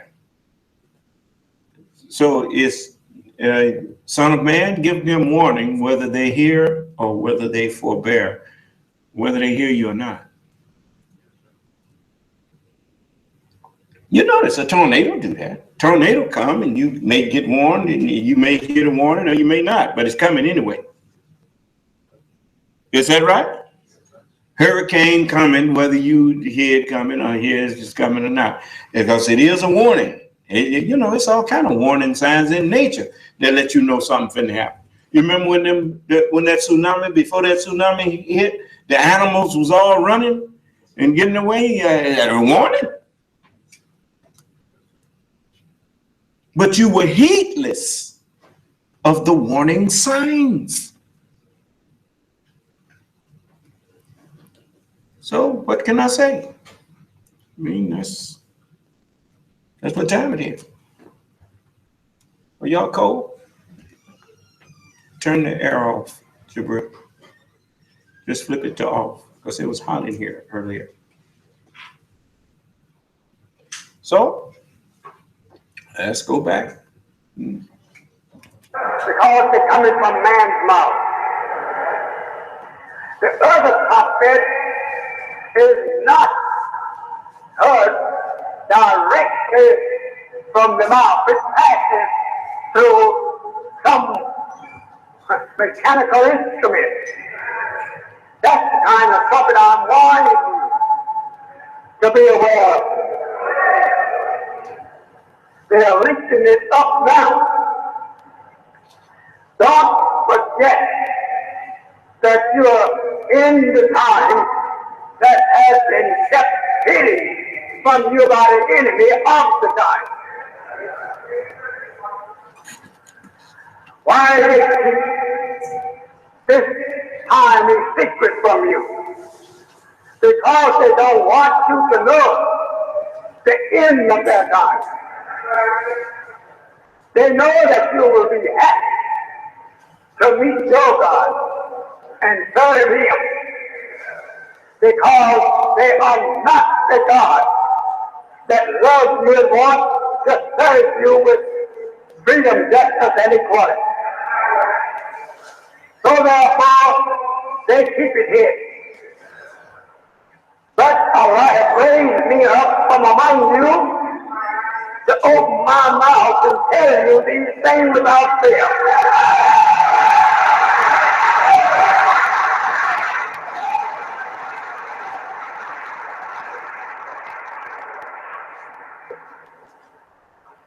The Bible, a book of books, and it has the warnings in it. If understood, you also would know the time. It's there in the Bible, but the enemy, knowing that it is referring to him in his time, that he made it translated in such a way that you would never know. You would be just like the people of Noah and Lot and Pharaoh. That is why that he had to take one of the dead and give him life first, so that he can go around to the door of the other sleeping dead and rain on it and tell him the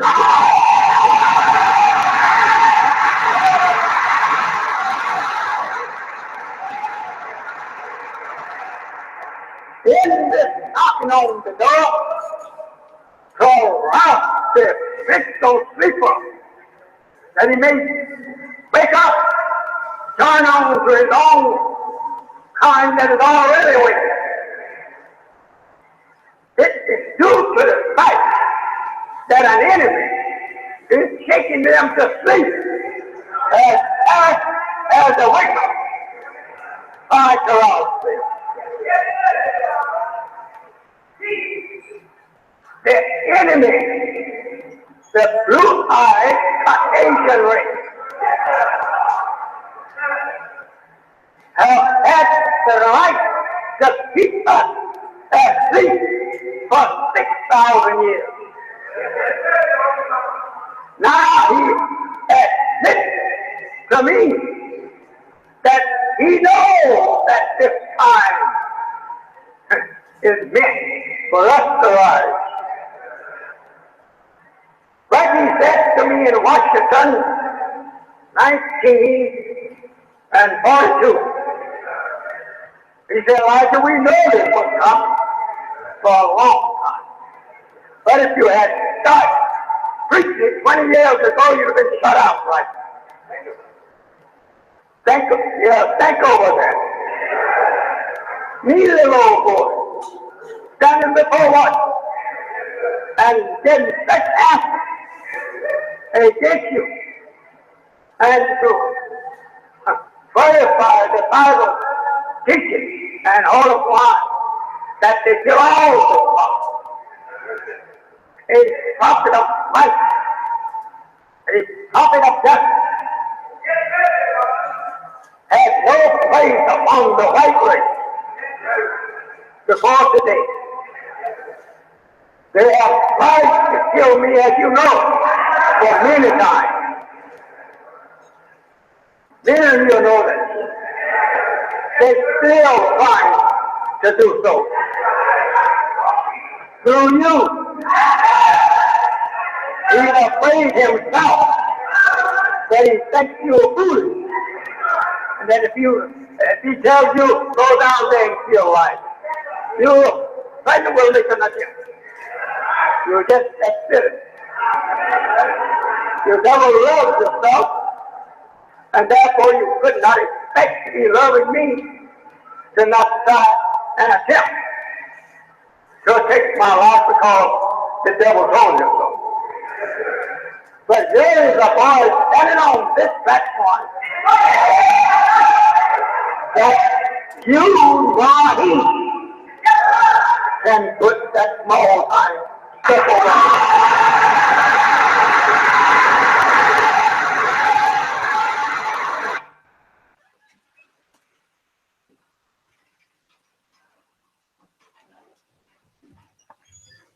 Just a minute. Let me put another track on. I guess that's what the problem is.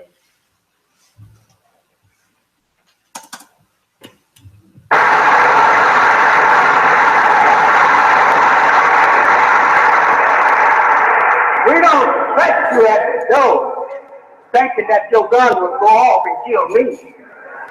We just want to let you know the saints of the time that the weapons of the devil will not be used. No more using the devil's weapon to kill the righteous of God. If you recall, it's written in the book of Isaiah. It says, no weapon formed against thee shall prosper. That's why you don't see me walking around here scared you're going to shoot me down. Allah will make you take it and shoot yourself. You see people doing that already, going around shooting up other people and then killing themselves. I'm not worrying about you coming over here doing nothing to me. Allah will visit you while you having that thought, make your head tight, and that's the only one He gonna give you. If you don't heed the warning, then when we see you in the news, man kill himself, suicide, that kind of thing, well, that's what you get. You know, I offered you life, and for the offer that I made you to live, you would like to kill me? Well, ain't you something? Okay, listen, He gonna tell you about me. He gonna tell you about a lot of stuff. No.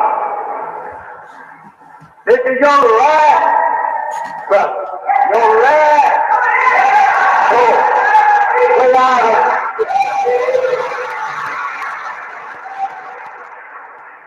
I'm not here to show off. I'm here to show you something not to show off.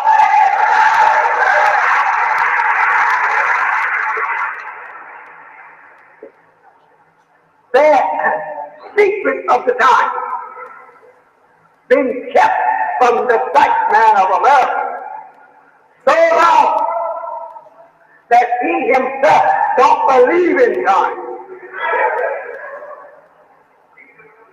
We, the first to rise from among the sleeping dead, to instruct you, teach you the knowledge of the day and time you're living in. This is your day and my day. The white man don't have nothing in this day but death.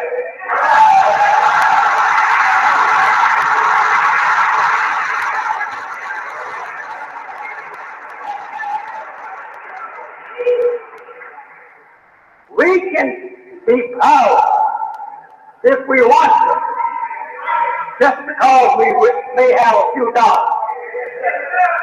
That is dying all the way around the curtain. Where you find a curtain is all curtain. It's dying. Ain't natural death. The stock market tells you how they all go.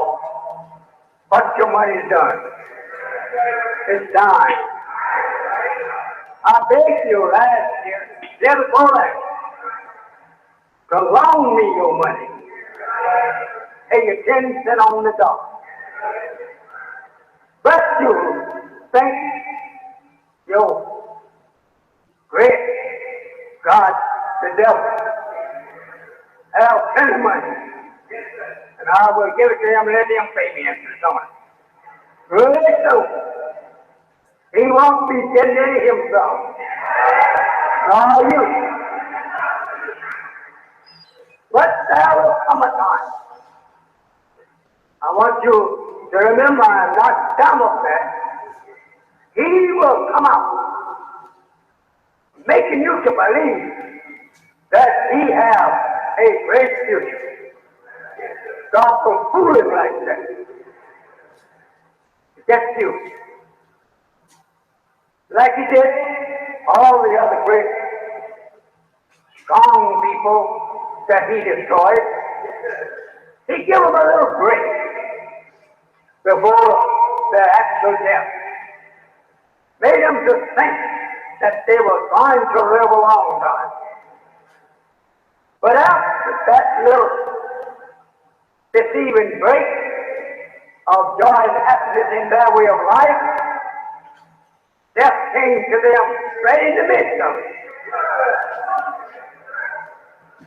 While they prayed, while they married, while they were hating the messenger that was among them, all of that, the call came. We have it written in the book that as it was in the day of Noah, so shall it be in the day of the Son of Man. Who is the Son of Man, Mr. Muhammad? We're all sons of men, brother. But this Son of Man is different from all of the other sons. The God that I call your attention to today is a son of a man. You used to hear this from the Christian pulpit, and you had many imaginations about that son of man. What that actually means, that God who has the power to bring in the judgment over the made man, he also is a made man, and is a son of the real man. You are not going to get it.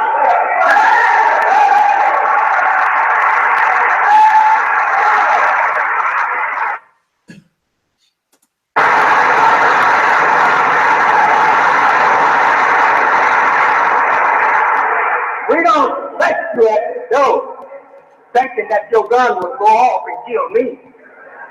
We just want to let you know the signs of the time that the weapons of the devil will not be you.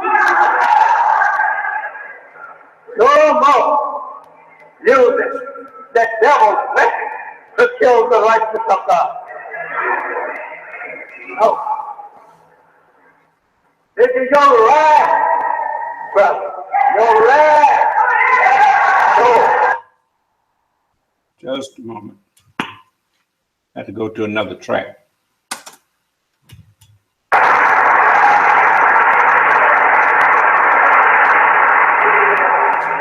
We have been teaching on wisdom. We have also, and here today, teaching you how to eat and what to eat.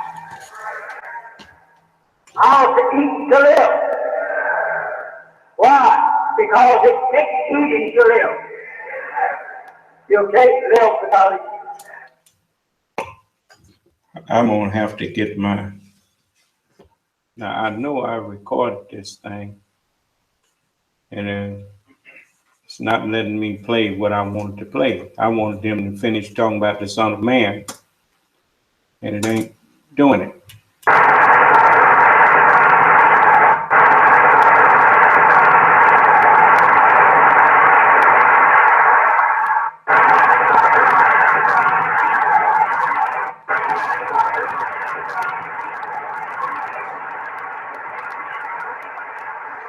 We don't expect you at the door thinking that your gun will go off and kill me. Well, I'm gonna take that subject up with you tomorrow. I'm gonna bring the CD. This is one that I downloaded. I guess it's done actually messed up because I thought it had stopped the track, but it didn't. It ain't giving me no fast forward or nothing. But as he said, that the Son of Man, he said, is a created man. He said first he was talking about the one who was made. That was Master Farad Muhammad. Master Farad Muhammad's father was a black man and his mother was a Caucasian. And he was made to fulfill the scripture. As he came to North America and he looked white, which meant that he could come in among us and teach us, and white folks wouldn't bother him because he was a white man to them. And to prove something else, he showed us that white skin is not what makes you a devil. For he came in the likeness of them, who he called devils. And he came in the likeness of sinful flesh because of their sin, to condemn not their flesh, but the sinful mind that was in their flesh. Do you understand? And that's over here in the book of, I'll tell you in a minute.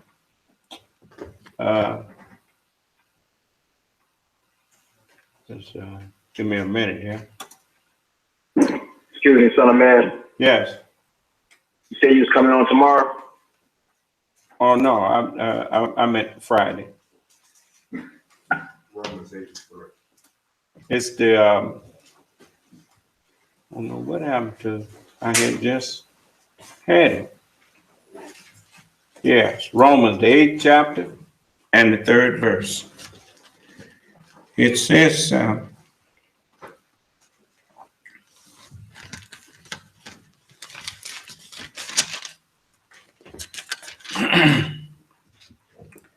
For what the law could not do, in that it was weak through the flesh. Well, you know, you see that. For instance, they make laws right now, and I don't care how many laws you make, you just can't legislate righteousness. Ain't no law you make that's gonna make people be righteous. Do you understand? Because where you have a law, you have to have people to enforce it. And once people get in a position where they enforce the law, then it's a temptation in that to think you're above the law. And most of them yield to that temptation. You know, they breaking the very law that they say they're to uphold.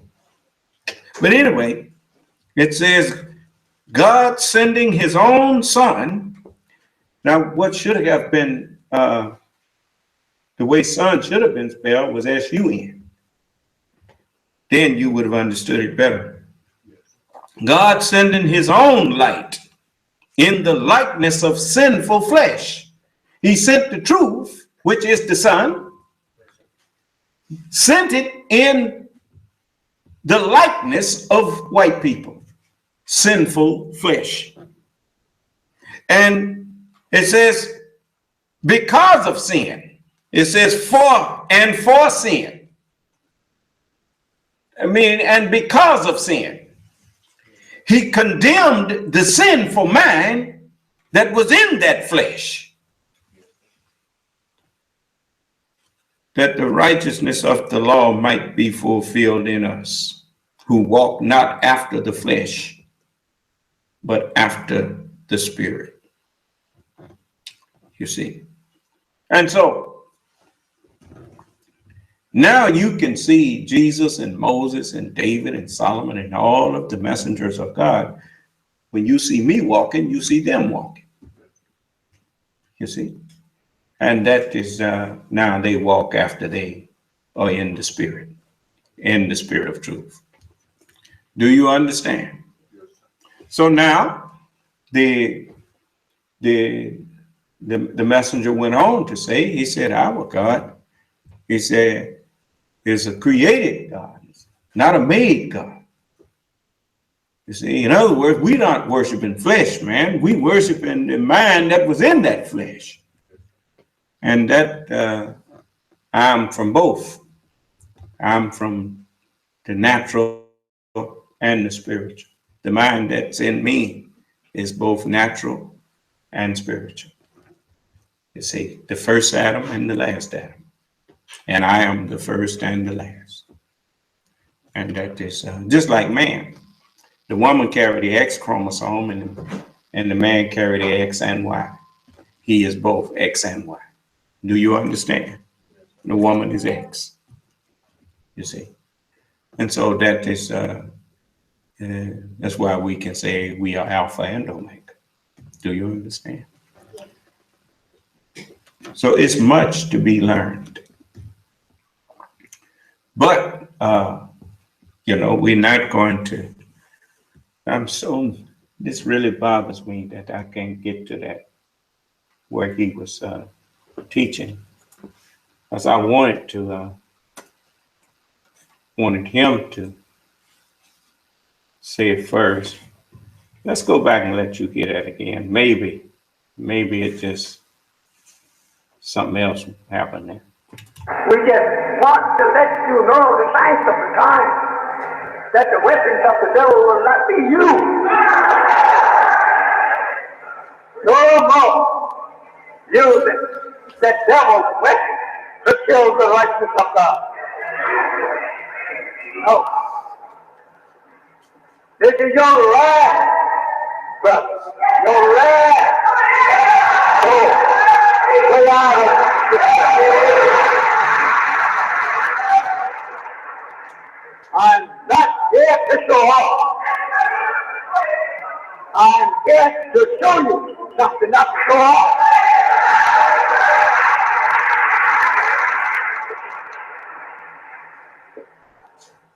The secret of the time been kept from the black man of America so long that he himself don't believe in time. We, the first to rise from among the sleeping dead, to instruct you, teach you the knowledge of the day and time you're living in. This is your day and my day. The white man don't have nothing in this day but death.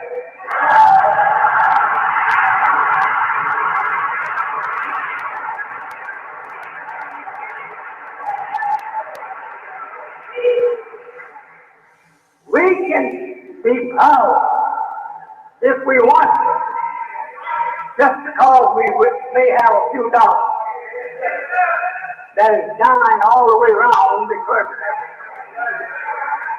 If where you find a curve, it's all curve. It's dying. A natural death. The stock market tells you hourly almost what your money's done. It's dying.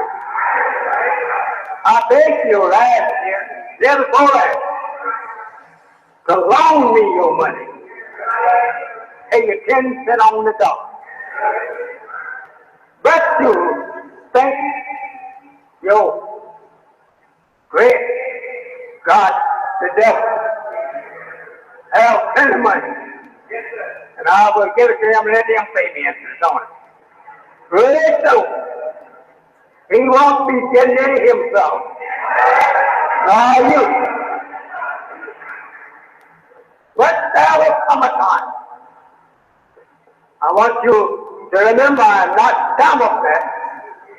He will come out, making you to believe that he has a great future. God will fool him like that. To get you. Like he did all the other great strong people that he destroyed. He gave them a little break before their actual death. Made them to think that they were going to live a long time. But after that little deceiving break of joy and happiness in their way of life, death came to them right in the midst of it. While they prayed, while they married, while they were hating the messenger that was among them,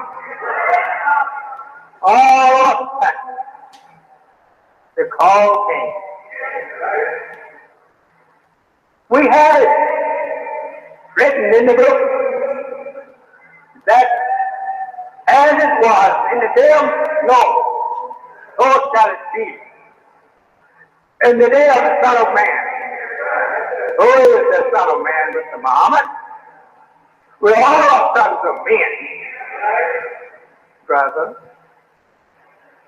But this Son of Man is different from all of the other sons. The God that I call your attention to today is a son of a man. You used to hear this from the Christian pulpit, and you had many imaginations about that Son of Man. What that actually means, that God who has the power to bring in the judgment over the made man, he also is a made man, and is a son of the real man. You are not going to get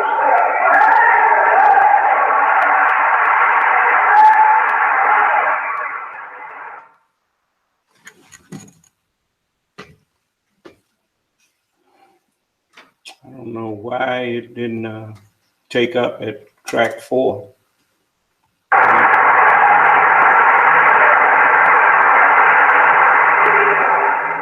We have been teaching on ministry. We have also, and here today, teaching you how to eat and what to eat. How to eat to live. But let us all move around to a more healthy corner. What time to partake of this food? Put it in our mouth. He's well aware of his cause. How can I fulfill the scripture if I don't suffer like you? Yeah, I double checked and it just didn't record like I thought it did. But anyway, Friday, I'm gonna bring the original tape, and then I can let you hear it.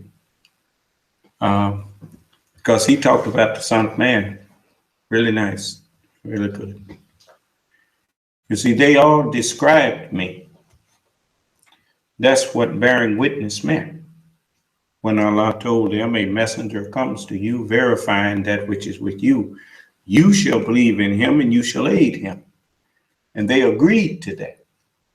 And then he asked them, do you affirm and accept this compact, my compact in this matter? They said, we do affirm. He said, then you bear witness to the Son of Man. You bear him witness. So I'm able to say what Isaiah said, ye are my witnesses, saith the Lord, that before me there was no God formed, neither shall there be after me. And it's all written, you see. It's not something that I'm standing up here making up. That's what people don't understand. They think I'm making up something when all I'm doing is quoting this book. And so, and if it's all written of me, then I don't have to do nothing but show you in the book that it said these things. And so that's what I do. And then people get mad. You can get mad all you want. Not only am I talking the talk, as they say, I'm walking the walk. You can't say that I'm not doing the work. I'm trying to build you up and give you equality with other people who are progressive and industrious, and you hate me for that. What is wrong with you?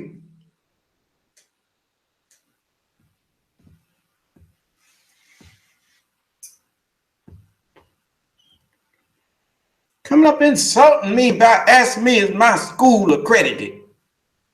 Accredited by who? They don't want to say it. The white man say it's okay. So they use the word accredited.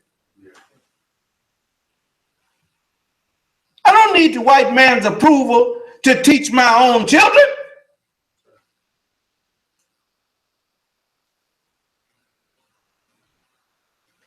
And you don't either. But if you go to him seeking his approval, certainly you acted like a child, so he treats you like a child. No, nigga, you can't do it. And then you go away with your mouth stuck out like, you gave him that authority to say no.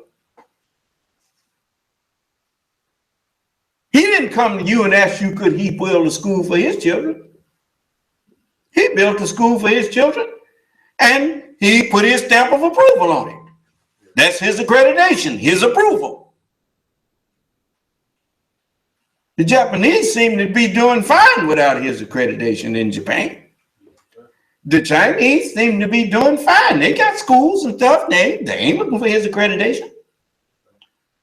The only one looking for an accreditation from white folks to do something for themselves is his slave. But I mean to free you.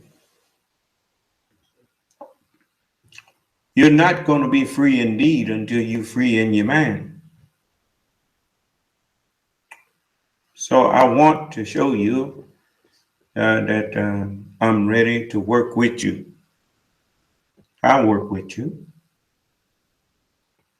You know, if you want to uplift one another, I will help you. If you want to see us as a people dignified, I will help you.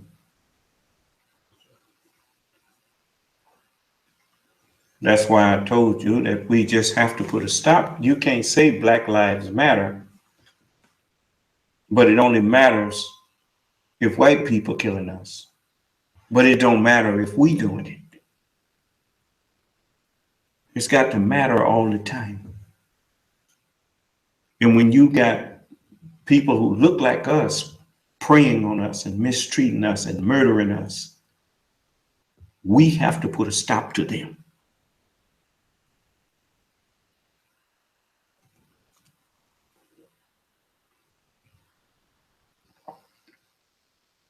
And if Black lives matter, then how can you say that the lives of Black people matters, but the way Black people live does not?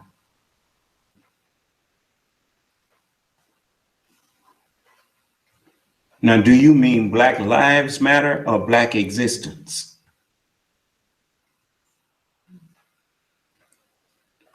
Because there are a lot of things that exist and we say they are alive, but those things just exist.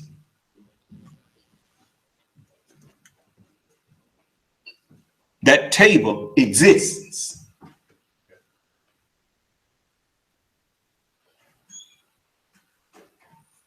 What about the quality of our life? Does it matter? If our life matters, then the quality of our life should matter.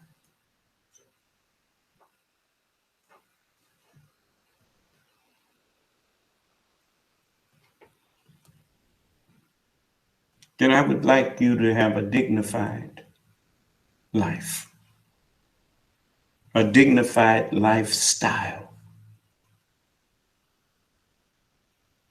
We through letting people give us garbage to shape our minds.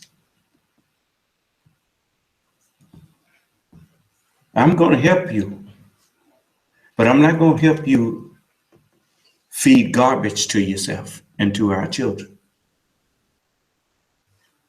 Are you aware that just looking at a community, growing up in a community that's a slum, and run down? Are you aware that children learn from their environment?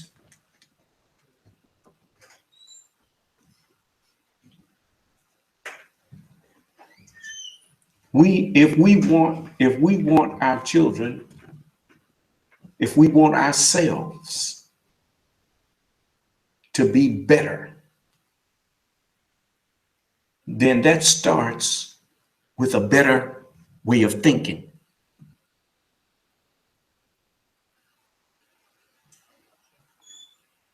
Running around here talking about I ain't gonna make that nigga rich.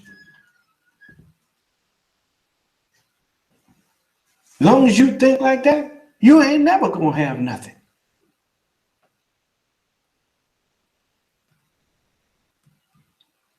We have to stop. You say you want to, I done heard people say we gonna get rid of the N word.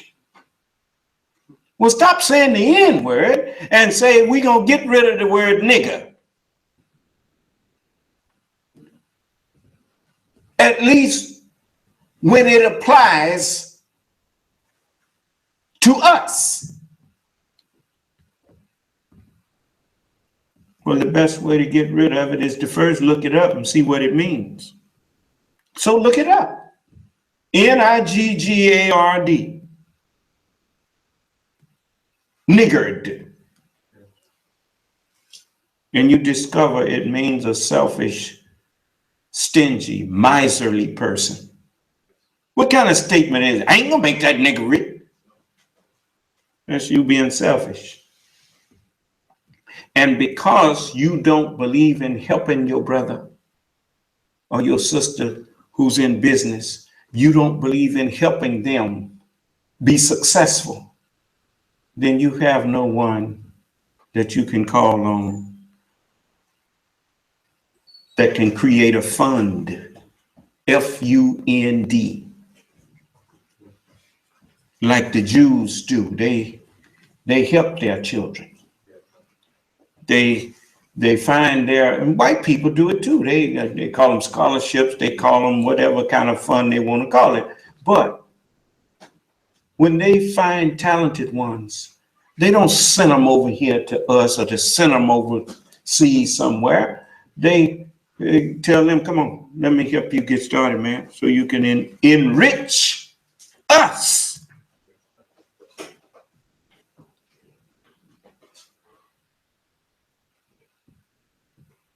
No, we got to stop this.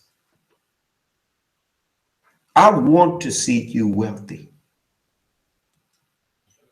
You hear people, wouldn't you just love it? If you remember with Jerry Lewis, I don't know, maybe I'm so old that y'all probably don't even know who Jerry Lewis was. But he used to have muscular dystrophy, and he didn't have it, but he used to come on about once a year to raise money to help stop muscular dystrophy among children. And he'd be on there a few hours, and before you knew it, he had raised whatever he wanted, 5 million, 10 million, or whatever, just like that. You know why? Because he had a lot of rich friends. You know why you don't have no rich friends? Because you always tell me, I ain't gonna make that nigga rich. So the only way the only way somebody can be your friend is you want them to stay poor. And then you wonder why you can't get no help. You always sit around, won't nobody help us? And then when you see one trying to get up, to get into a position where he has something, you say, I ain't gonna make the nigga rich. Well, if I have my way, everybody around me gonna be rich. And that's just the way it's gonna be. But you can't be rich and stupid. Why do you think Jesus said, seek first the kingdom of God and his righteousness? Instead of worrying about your clothes, your food, your shelter, and all of that first. Jesus said, after all those things, the Gentiles seek after that. The jinn know you need that. A dog know he got to eat. But seek ye first the kingdom of God, meaning the knowledge and understanding of God and his righteousness. And all these things, all the wealth, all the food and the clothes, shelter, all that'll be given to you.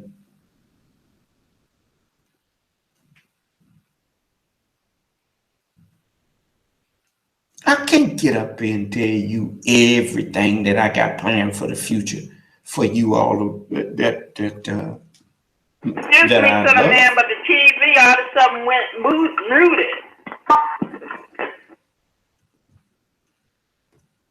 I can't go and start telling you all everything that I have in my head that I want to do for you. By now, you ought to have seen some of the things that I've been doing and recognize that I'm on your side.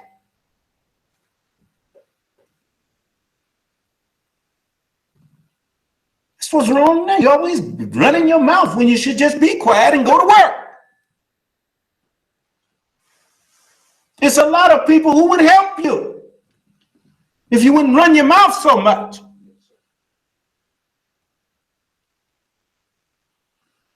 Some of them white.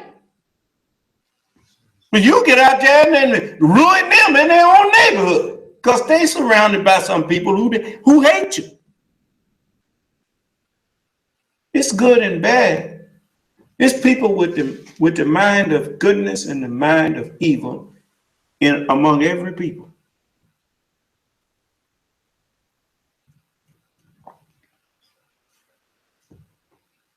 So you have to learn to, receive help and keep your mouth shut.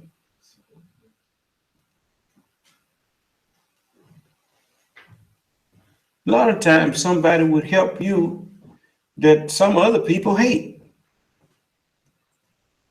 You don't have to get out there and say you turn off some help from yourself.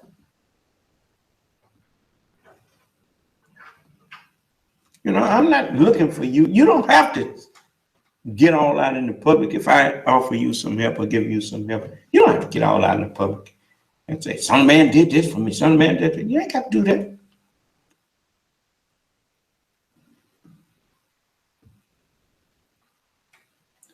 As long as we know we help each other, that's fine.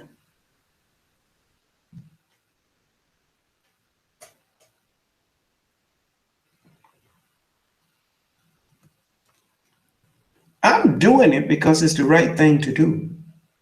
And because I do love my people. But I don't have to hate others because I love you. Love and hate just can't dwell together.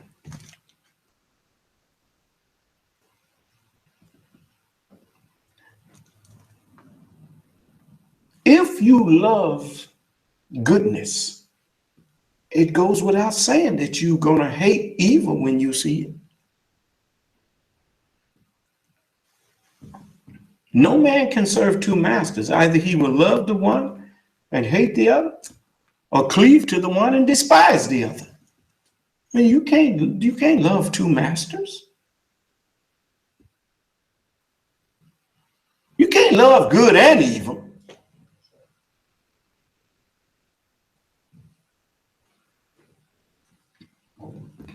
So, if right now you don't understand me, sometimes I'm going to tell you something. You have to put your foot down. You have to say, this is what I stand for. Because they also have another old saying. If you don't stand for something, you will fall for anything.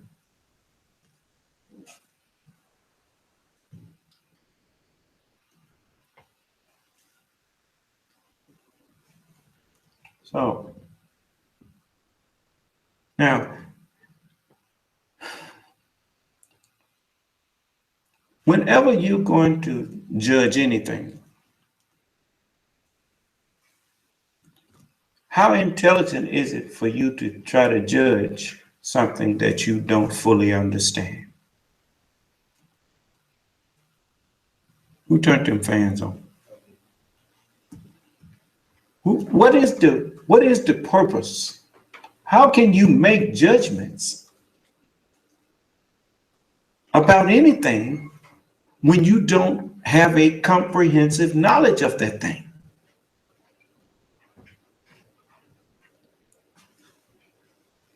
Haven't you noticed that every time I make a judgment, I show you that I understand what I'm talking about?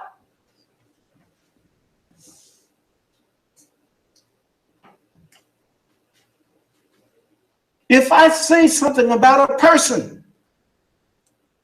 I know why I'm saying it. And it ain't no gossip I'm going on either.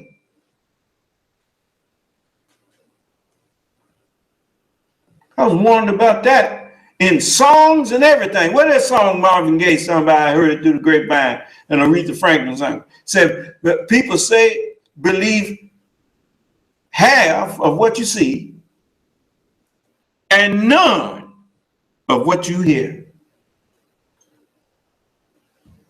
Because the person who bring my elders used to tell me, and said, look here, young blood, a dog that'll bring you a bone will carry one.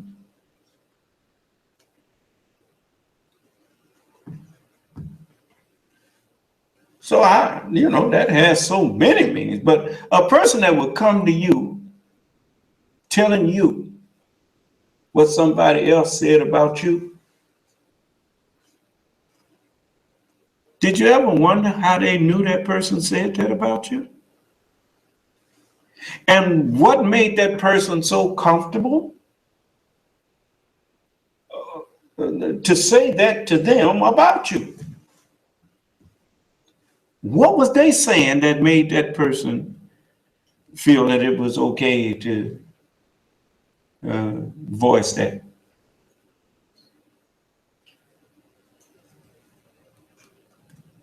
They was in the conversation. You notice they'll never tell you, and I told them that they were wrong. Or I told them they never said about you. Or I told them that's somebody sowing discord among brothers. You notice I don't come up to you telling you what somebody said about you. That's because I don't stand around gossiping and talking about people behind their back. And I don't like that.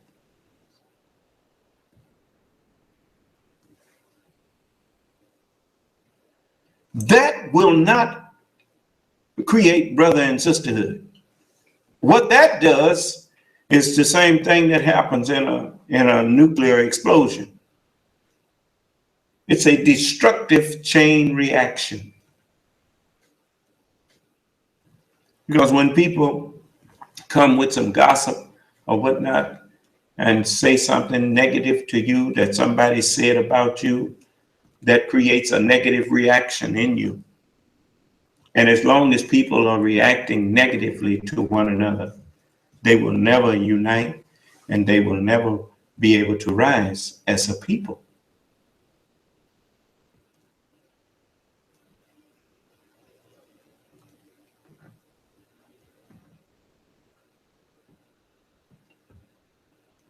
And one of the, I went to I was talking to a group and listening to a group of our people not long ago. And, some of them brought this out. They were business people. And they was talking about gossip, and people, gossip ain't gonna get us nowhere. Running each other down and all that kind of thing. Is that all you can do is find the fault in people? It's one thing to offer correction. It's another thing to just go around looking for fault in people.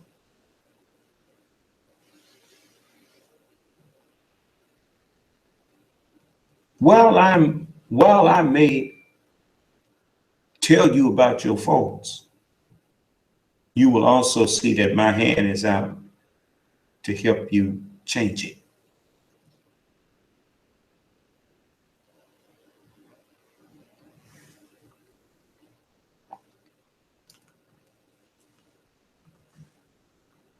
Because if you're not going to try to help the person do better, then what is your point? To just go around pointing out this person's fault and that person. How did you feel if every time you saw somebody, all they could do is tell you about your faults? When I'm telling people about their faults, I'm careful where I do that at.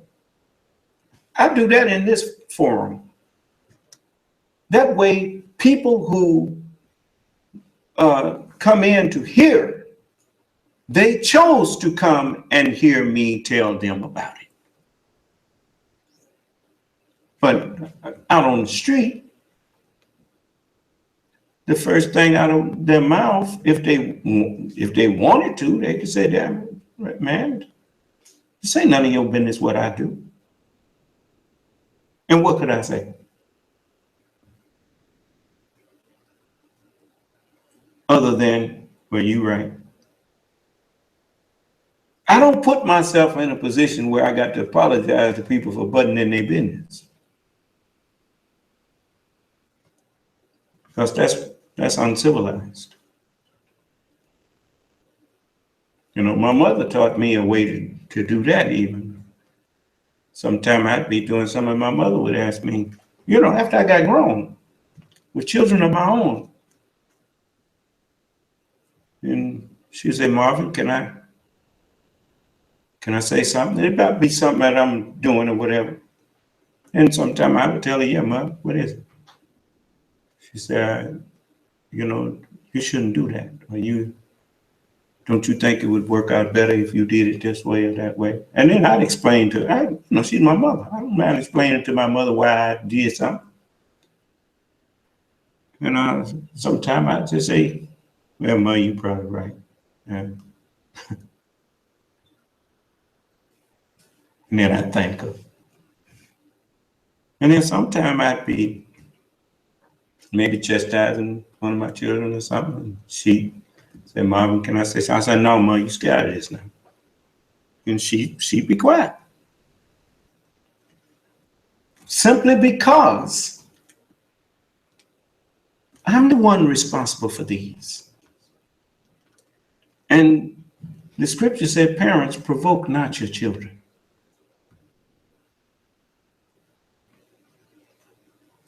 You see? So then, but anyway, it's like I see a man walking down the street minding his own business. If I want to give him some advice, the first thing I'm going to do is ask his permission. "Brother, sister, can I share something with you?" And everybody say, What? Oh, I said, "Oh, excuse me." Nothing. It ain't that important. Because sometimes people don't want to be bothered, man. You don't know what somebody went through. That just, got on their mind. You can't just go up to people and start talking to them. Because you provoking them. Because they was walking. You stopped them. Right? So if they roar or whatever, all you need to do is say, "Excuse me, I'm sorry. I ain't trying to make nobody's burden heavier." Next time you see them, they might say, "Hey, what was it you wanted to speak to me about? I had some stuff on my mind. I didn't mean to snap at you, but whatever." But whatever you do when you stop someone that's going on about their business and they huff at you or whatever, remember, you stopped them.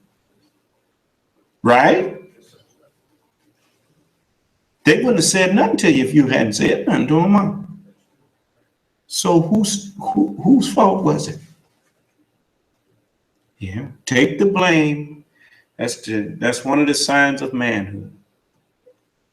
Is taking the blame when it's your fault. That don't mean you scared of people. you run around trying to prove you ain't scared of somebody, it's because you really are. If you're not afraid, you ain't got to try to prove nothing. Do you understand? Prove that you're a civilized man by staying out of other folks' business. Do you understand? Unless what they doing is directly affecting you. Then don't tell me it ain't none of my business if what you're doing is affecting me. Yes. Mm-hmm. Spanish person answered, and I just dialed what I heard somebody Spanish. You said somebody Spanish answering the conference room.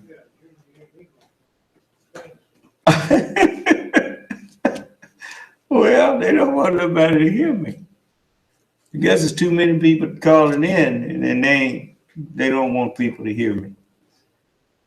Well, let me see here. Let me let everybody hear it.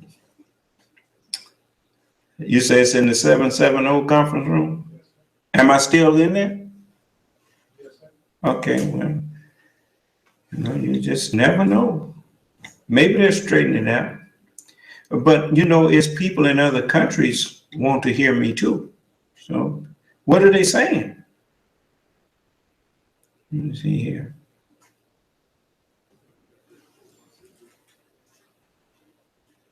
This post is provided by freeconferencing.com. Please enter your access code followed by the pound.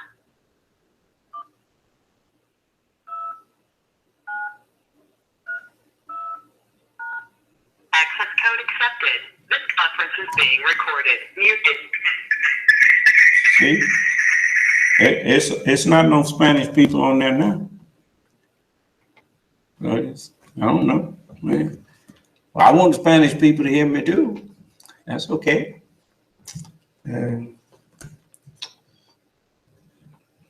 Buenos dias. Okay. Okay. The whole world, I want the whole world to hear me. Yes.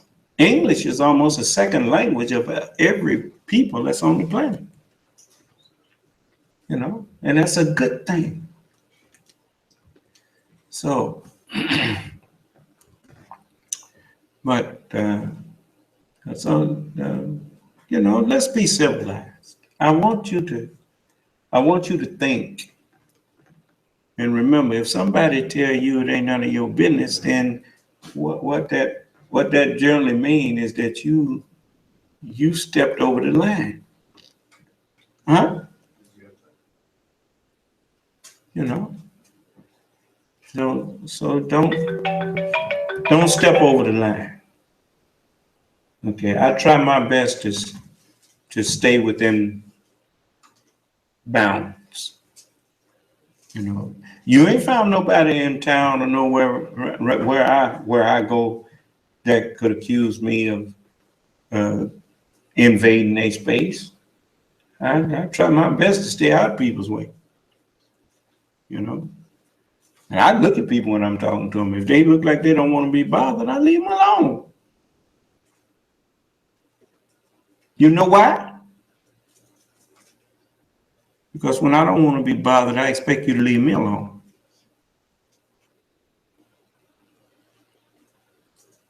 I can be pretty tough sometimes too. So I ain't no sense me acting like I don't know that people don't like you getting in their business. So I don't like people getting in my business uninvited. Well then, I know that you don't either. And so I respect that. All right? Okay. So may Allah bless us all and keep us safe and in our right minds. And if it pleases Allah, I'll be talking with you all again Friday. And I'll have that tape ready where he can finish telling you some more about Son of Man. May Allah's Salam alaikum. Your conference